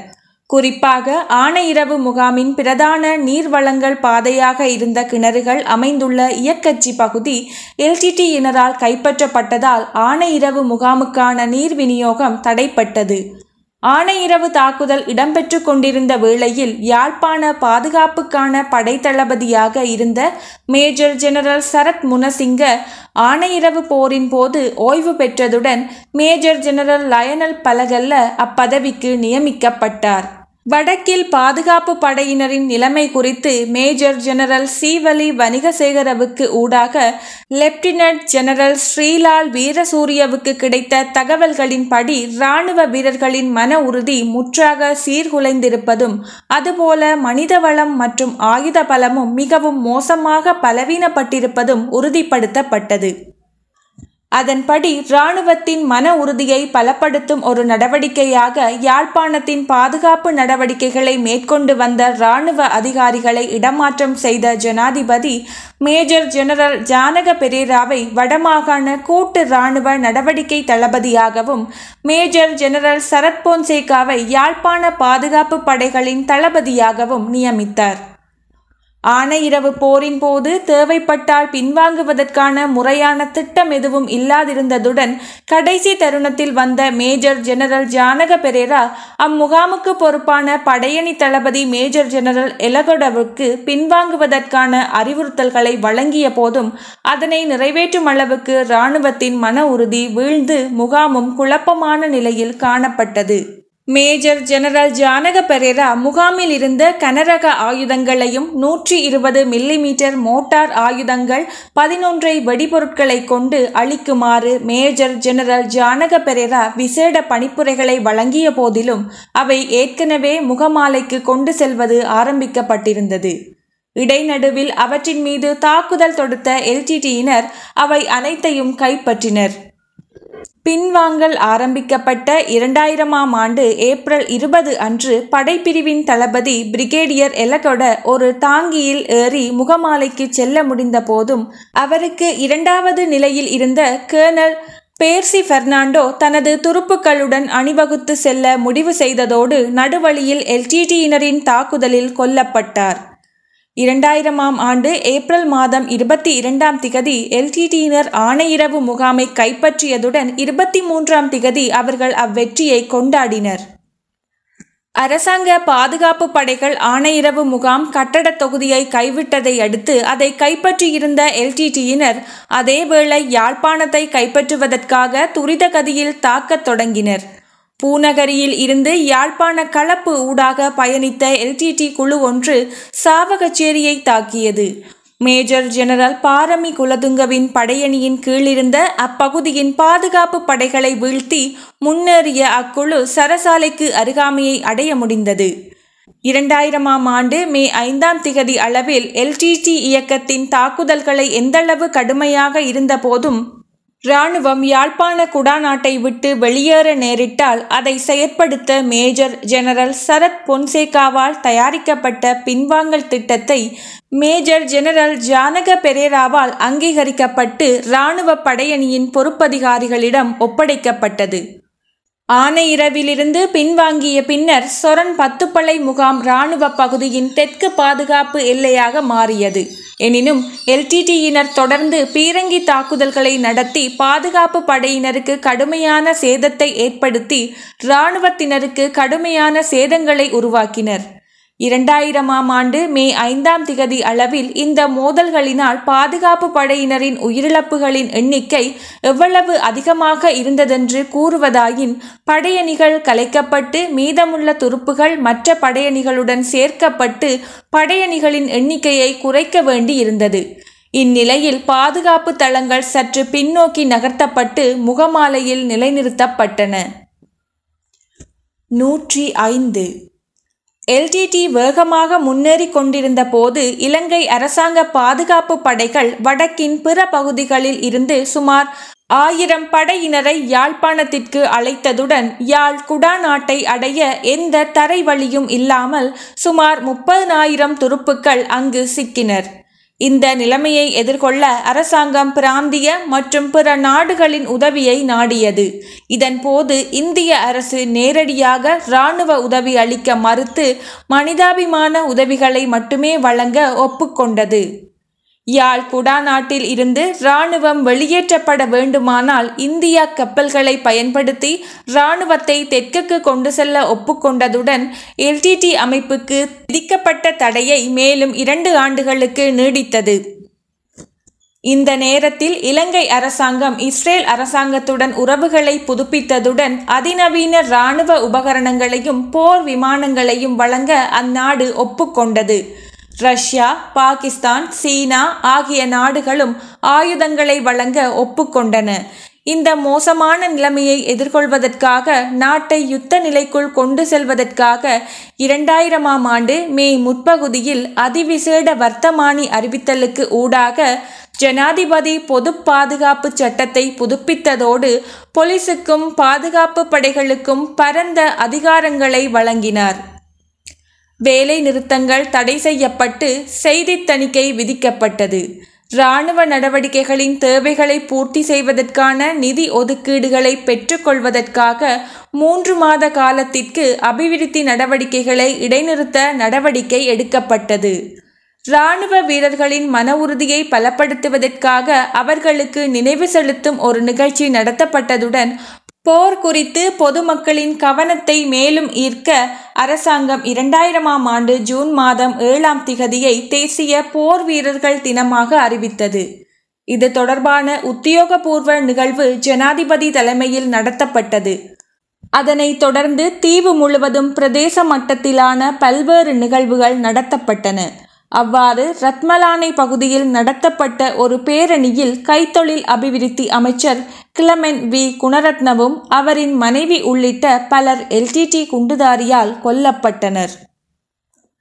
இதற்கிடையில் எல்டிடியுடன் சமாதானத்தை ஏற்படுத்திக் கொள்வதற்காக அனுசரணை செய்யக்கூடிய 3வது தரப்பினரை ஈடுபடுத்த இலங்கை அரசு பல நாடுகளுடன் பேச்சுவார்த்தை நடத்தி வந்தது.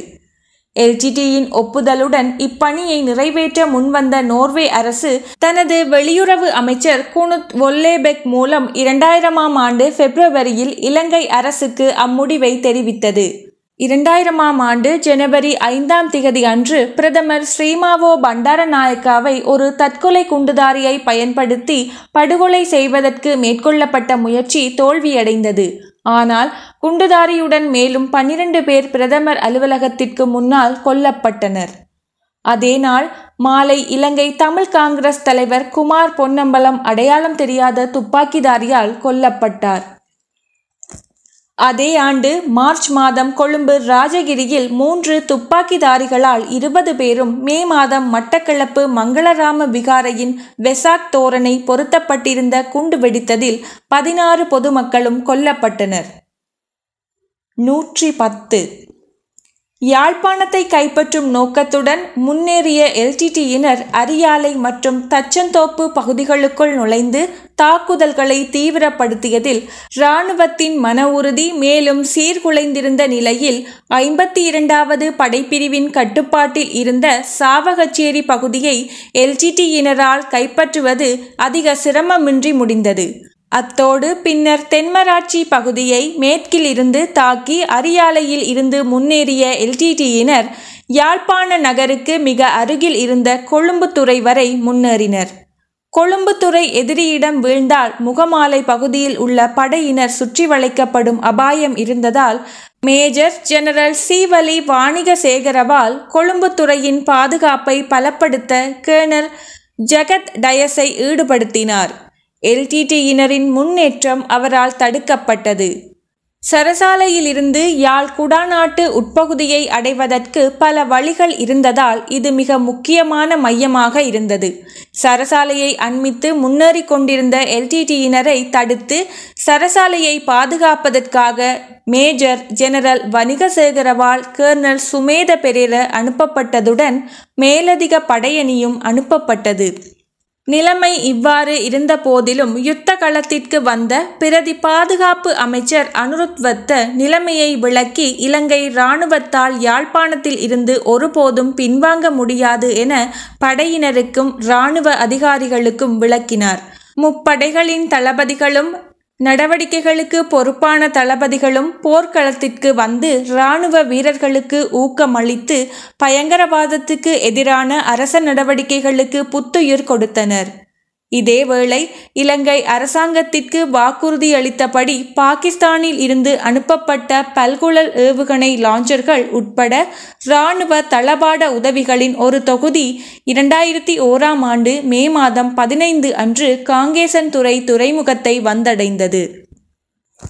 அதே ஆயுதங்களை பயன்படுத்தி அச்சமரில் பதிலடி கொடுத்து பாதுகாப்பு படையினர் சரசாலையை வெற்றி கொண்டனர்.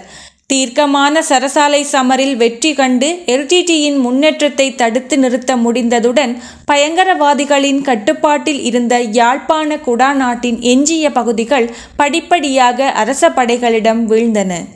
2000ஆம் ஆண்டு செப்டம்பர் முதல் 2001ஆம் ஆண்டு மார்ச் வரை ரிவிகிரண மற்றும் ஹினிகிர என்ற பெயரில் தொடர்ச்சியான இராணுவ நடவடிக்கைகளின் மூலம் பாதுகாப்பு படைகள் இழந்திருந்த சாவகச்சேரி, தச்சன்தோப்பு மற்றும் அரியாலை ஆகியனவற்றை மீண்டும் கைப்பற்ற முடிந்தது.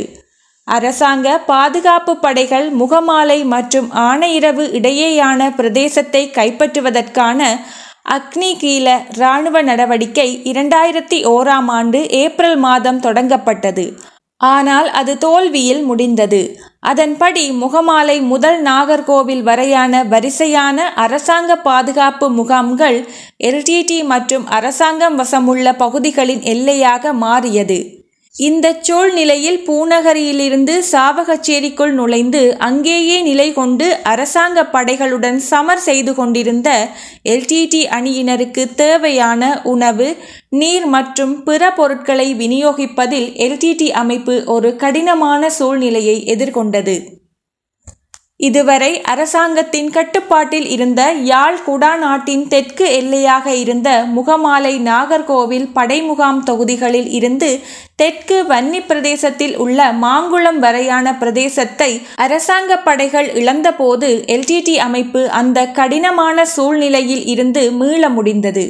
யாழ்ப்பாண குடாநாட்டில் வாழ்ந்த பொதுமக்களுக்கும் துருப்புகளுக்கும் தேவையான அத்தியாவசிய பொருட்களை விநியோகிப்பதற்கான தரைவழி பாதை இல்லாததோடு அவை அனைத்தையும் விமானம் மற்றும் கடல் மார்க்கமாகவே கொண்டு செல்ல வேண்டி இருந்தது. 113 நிலைமை இவ்வாறிருந்த நிலையில் 2001 ஜூலை 21 இரவு LTT பயங்கரவாதிகள் கொழும்பில் உள்ள கட்டுநாயக்க விமானப்படை தளம் மற்றும் அருகிலுள்ள சர்வதேச விமான நிலையத்தின் பாதுகாப்பு வலயத்திற்குள் நுழைந்து அவற்றின் மீது தாக்குதல் நடத்தி 8 விமானப்படை விமானங்களையும் ஸ்ரீலங்கன் ஏர்லைன்ஸுக்கு சொந்தமான 3 பயணிகள் விமானங்களையும் அளித்தனர். அங்கிருந்த கமாண்டோ படையினர் அப்பயங்கரவாதிகளை கொன்று சர்வதேச விமான நிலையத்தினை மீண்டும் மீட்டனர். இந்த தாக்குதல் நாட்டின் பொருளாதாரத்திற்கு பெரும் சவாலாக அமைந்தது.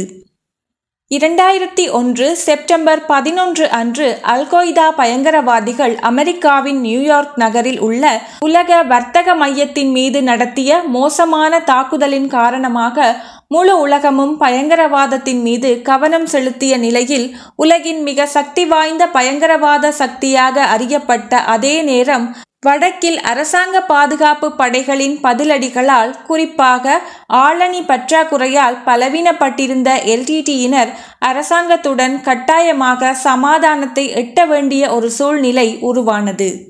2001 டிசம்பர் 5 நடைபெற்ற பாராளுமன்ற பொதுத் தேர்தலில் ஐக்கிய தேசிய முன்னணி ஆட்சிக்கு வந்ததன் பின்னர் எதிரெதிரான 2 அரசியல் கட்சிகளின் தலைவர்கள் ஜனாதிபதி மற்றும் பிரதமர் பதவிகளுக்கு நியமிக்கப்பட்ட போதிலும் பிரிவினைவாத பிரச்சினைகளுக்கு அமைதியான முறையில் தீர்வு காண்பது இரு கட்சிகளினதும் கொள்கையாகும் என்பது பிரகடனப்படுத்தப்பட்டிருந்தது.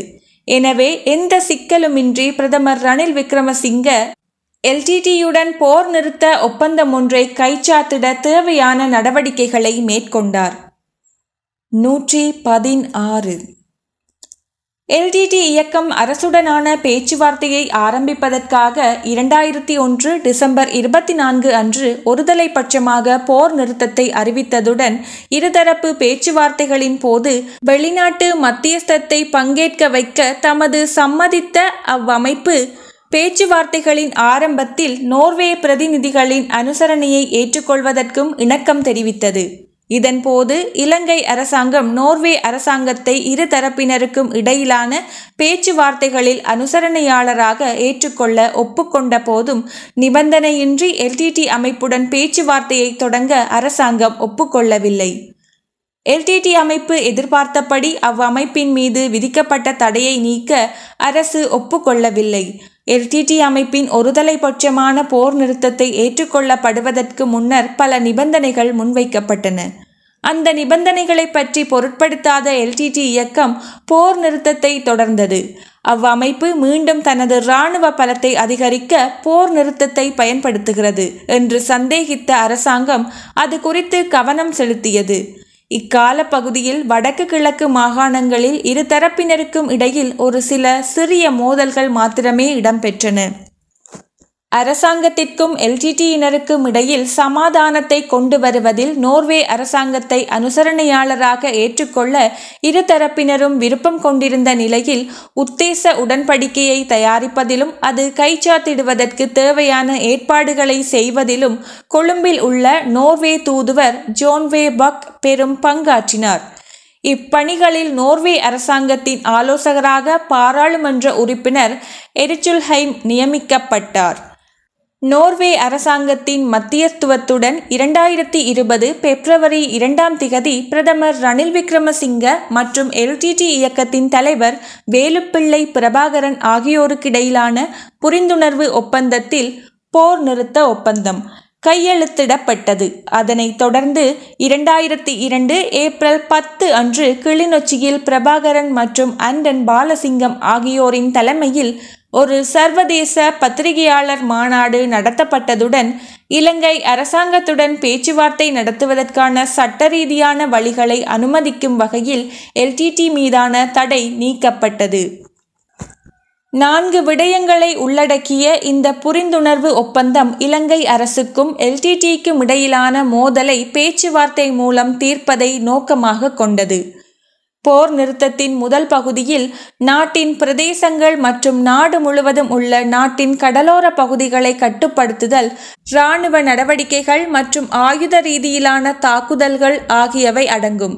இரண்டாவதாக, நம்பிக்கையை கட்டியெழுப்பும் நடவடிக்கையாக பொதுமக்கள் அச்சமின்றி வாழ வாய்ப்பை ஏற்படுத்துவதற்காக அவர்களின் வாழ்நிலையை மேம்படுத்த அரசும் LTT இயக்கமும் குறுகிய காலத்தில் செயற்பட வேண்டியவற்றையும், மூன்றாவதாக, யுத்த நிறுத்த உடன்படிக்கை எவ்வாறு நடைமுறைப்படுத்தப்படும் என்பதை கண்காணிக்க சர்வதேச கண்காணிப்பு குழு ஒன்றை நியமிப்பதும் தொடர்பாகவும் கையெழுத்திடப்பட்டது. இரு தரப்பினரின் ஒப்பந்தமும் ஆவணப்படுத்தப்பட்டது. இந்த கண்காணிப்பு குழுவில் நோர்வே, ஸ்வீடன், டென்மார்க் ஆகிய நோர்டிக் நாடுகளில் இருந்து தேர்ந்தெடுக்கப்பட்ட 5 உறுப்பினர்களை கொண்ட கண்காணிப்பு குழுவுக்கு நோர்வே தலைமை வகித்தது. ஒப்பந்தத்தை திருத்துவதற்கு அல்லது திரும்ப பெறுவதற்கு கட்சிகள் பின்பற்ற வேண்டிய நடைமுறைகள் ஒப்பந்தத்தின் கடைசி பகுதியில் குறிப்பிடப்பட்டிருந்தன. 117 போர் நிறுத்த ஒப்பந்தத்தின்படி நிரந்தர அமைதியை ஏற்படுத்த 2002 செப்டம்பர் முதல் 2003 மார்ச் வரை 6 சுற்று பேச்சுவார்த்தைகள் நடைபெற்றன. 2002 செப்டம்பர் 16 முதல் 18 வரை தாய்லாந்தின் பாங்காக்கில் உள்ள ரோஸ் கார்டன் ஹோட்டலில் நடைபெற்ற முதல் சுற்று பேச்சுவார்த்தையின் போது யாழ்ப்பாணத்தில் இடம்பெயர்ந்த மக்களின் மீள்குடியேற்றம், உயர் பாதுகாப்பு வலயங்கள் மற்றும் மனிதாபிமான பிரச்சினைகள், வடகிழக்கில் வாழும் மக்களின் மனிதாபிமான மற்றும் புனர்வாழ்வு நடவடிக்கைகளுக்காக பணியாற்றுவதற்காக இரு தரப்பினரின் பிரதிநிதிகளை கொண்ட 2 செயலணிகள் அமைக்கப்பட்டன. பேச்சுவார்த்தைகளின் போது தீர்க்கப்பட வேண்டிய விடயங்களை ஆராய்ந்து அறிக்கையிடுவதற்காக 2002 அக்டோபர் 31 முதல் 2002 நவம்பர் 3 வரையான காலப்பகுதியில் இடம்பெற்ற 2வது சுற்று பேச்சுவார்த்தையின் போது 3 உபகுழுக்கள் நியமிக்கப்பட்டன. இந்த குழுக்களில் LTT இயக்கத்தின் யாழ் குடா நாட்டில் உள்ள உயர் பாதுகாப்பு வலயங்களை அகற்றுவது தொடர்பிலான அறிக்கையை தயாரிப்பதற்காக நியமிக்கப்பட்ட குழு மீது LTT அமைப்பு அதிக கவனம் செலுத்தியது.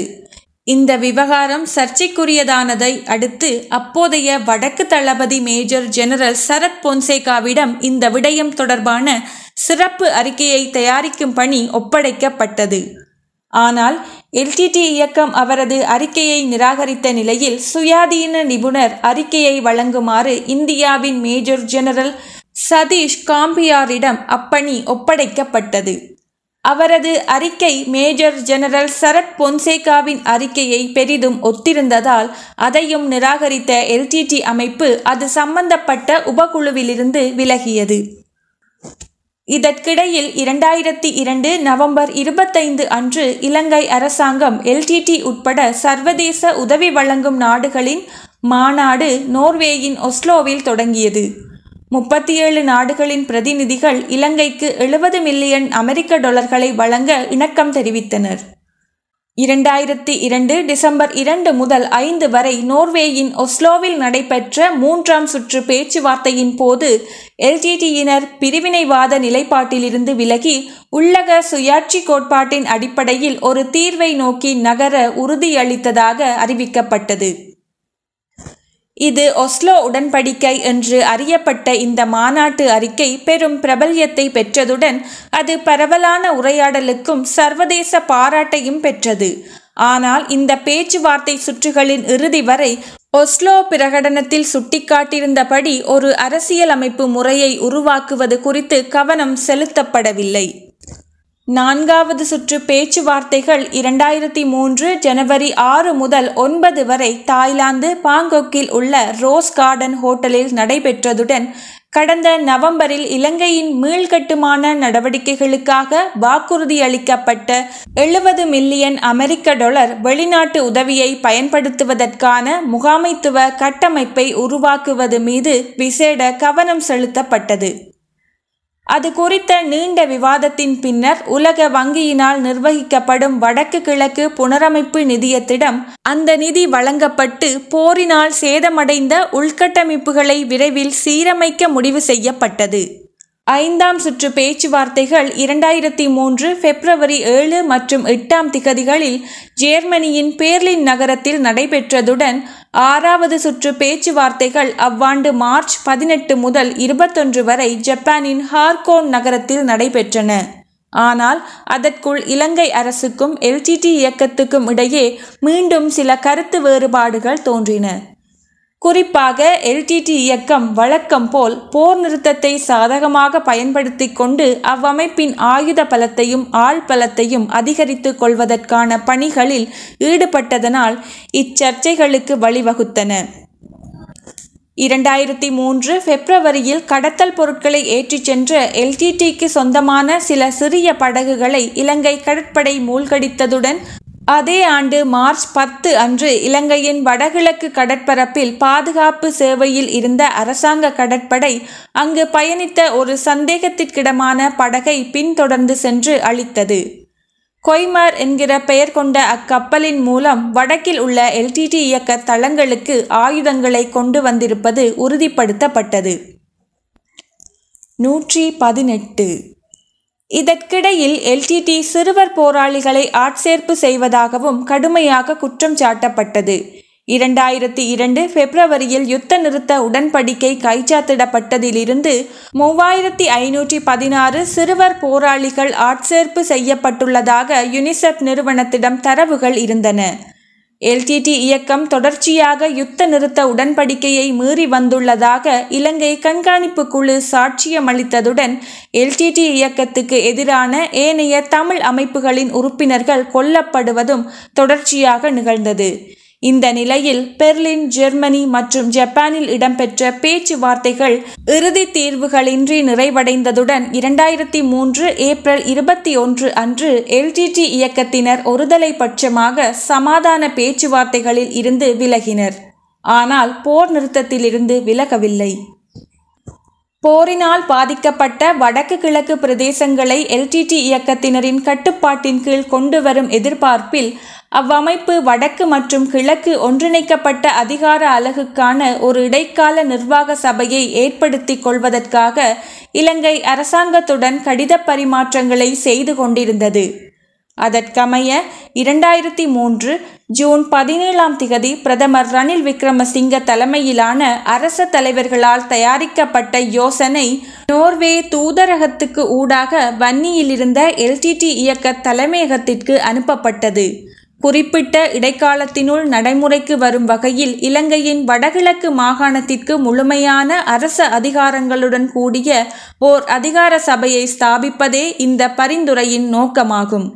ஏறத்தாழ முழு வடகிழக்கு அரச அதிகாரமும் LTT இயக்கத்துக்கு மாற்றப்படும் அளவிற்கு பரந்த அதிகார பகிர்வை உள்ளடக்கிய இந்த முன்மொழிவு அவ்வமைப்பினால் நிராகரிக்கப்பட்டது. 119 பெயரளவில் மாத்திரம் யுத்த நிறுத்தத்தை பேணிக்கொண்டே சமாதான முயற்சிகள் தொடர்பில் மிகவும் இறுக்கமான கொள்கையை பின்பற்றி வந்த LTT இயக்கத்தை விமர்சித்த இலங்கையின் சமாதான முயற்சியில் ஈடுபட்டிருந்த கிட்டத்தட்ட அனைத்து வெளிநாட்டு அரசுகளும் ஏதோ ஒரு முடிவுக்கு வர வேண்டிய அவசியத்தை பற்றி LTT இயக்கத்துக்கு அழுத்தம் கொடுக்கப்பட்டது. அதற்கான LTT இயக்கத்தின் எதிர்வினையின் பிரகாரம் 2003 ஆகஸ்ட் 21 ஒரு வார கால விசேட மாநாடொன்று பாரிஸில் நடத்தப்பட்டது. LTT இயக்கத்தின் முக்கிய தலைவர்களில் ஒருவரான தமிழ்ச்செல்வனின் தலைமையிலான அம்மாநாட்டின் பிரதிநிதிகளில் ஒருவராக கருணாவும் Vinayagamoorthy Muralitharan, Canada, Australia, Singapore உள்ளிட்ட பல ஐரோப்பிய நாடுகளிலிருந்து தெரிவு செய்யப்பட்ட எல்டிடி இயக்கத்துக்கு நெருக்கமான பிரதிநிதிகள் குழுவும் கலந்து கொண்டதுடன் எல்டிடி இயக்கத்தின் தேவைக்கேற்ப ஒரு திட்டம் வகுக்கப்பட்டது. 120 வடகிழக்கிற்கான இடைக்கால தன்னாட்சி அதிகார சபை என அழைக்கப்படும் இத்திட்டம் 2003 நவம்பர் 1 கிளிநொச்சியில் உள்ள எல்டிடி தலைமையகத்தில் நடைபெற்ற ஊடக அறிக்கையின் மூலம் வெளியிடப்பட்டது.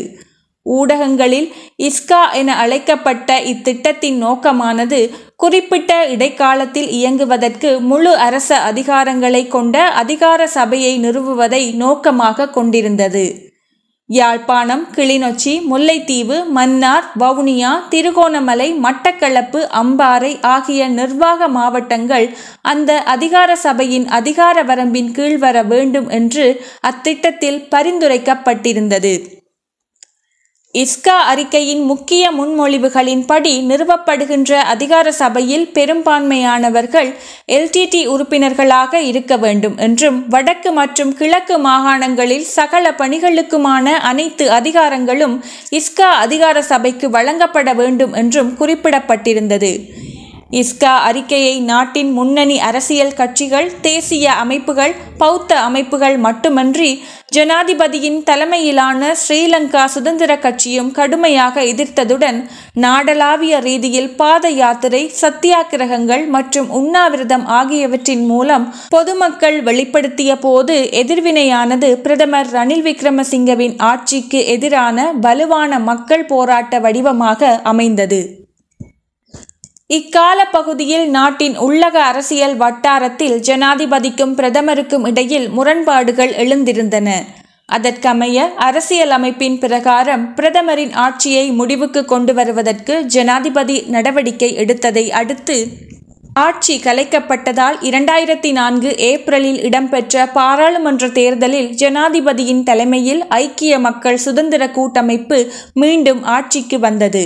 அவ்வரசாங்க கூட்டணியில் அங்கம் வகித்த அரசியல் கட்சிகளின் எதிர்ப்பின் காரணமாக அரசாங்கத்தின் ஆதரவை பெறாத இஸ்கா பரிந்துரைகள் வீழ்த்தப்பட்டன.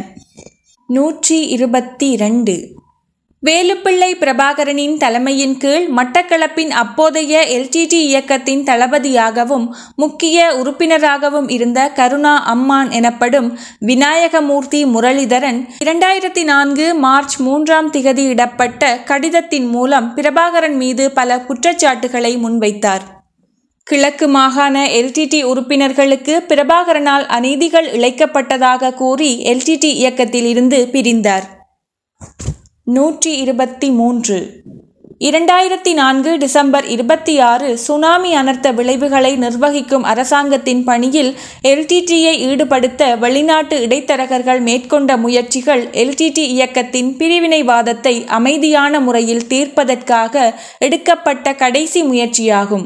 சுனாமி பேரிடர் புனரமைப்பு பணிகளை முறையான நிலைக்கு கொண்டுவரும் கோரிக்கைகளை அடிப்படையாக கொண்டு இலங்கை அரசையும் எல்டிடி தலைமைத்துவத்தையும் சமாதான அதிகாரிகளின் அந்தஸ்தில் இருந்து இயங்குவதற்கு வழிசமைத்த ஒருங்கிணைந்த பொறிமுறையை ஸ்தாபிப்பதற்கான ஒரு திட்ட வரைவை நோர்வே அரசாங்கம் முன்வைத்தது.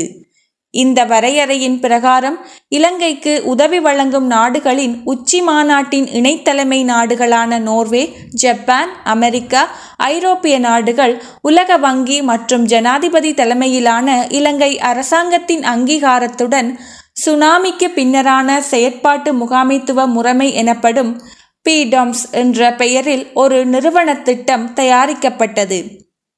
அதன்படி 2003 நவம்பரில் முன்வைக்கப்பட்ட இன்கா திட்டத்தின் மூலம் முன்மொழியப்பட்டபடியே அதிகார பகிர்வு யோசனையை முன்மொழிந்தது. ஆனால் இன்கா அதிகாரத்தை எதிர்த்திருந்த ஜனாதிபதி இந்த PDOMS நிர்வாக கட்டமைப்புக்கு ஒப்புக்கொண்டார்.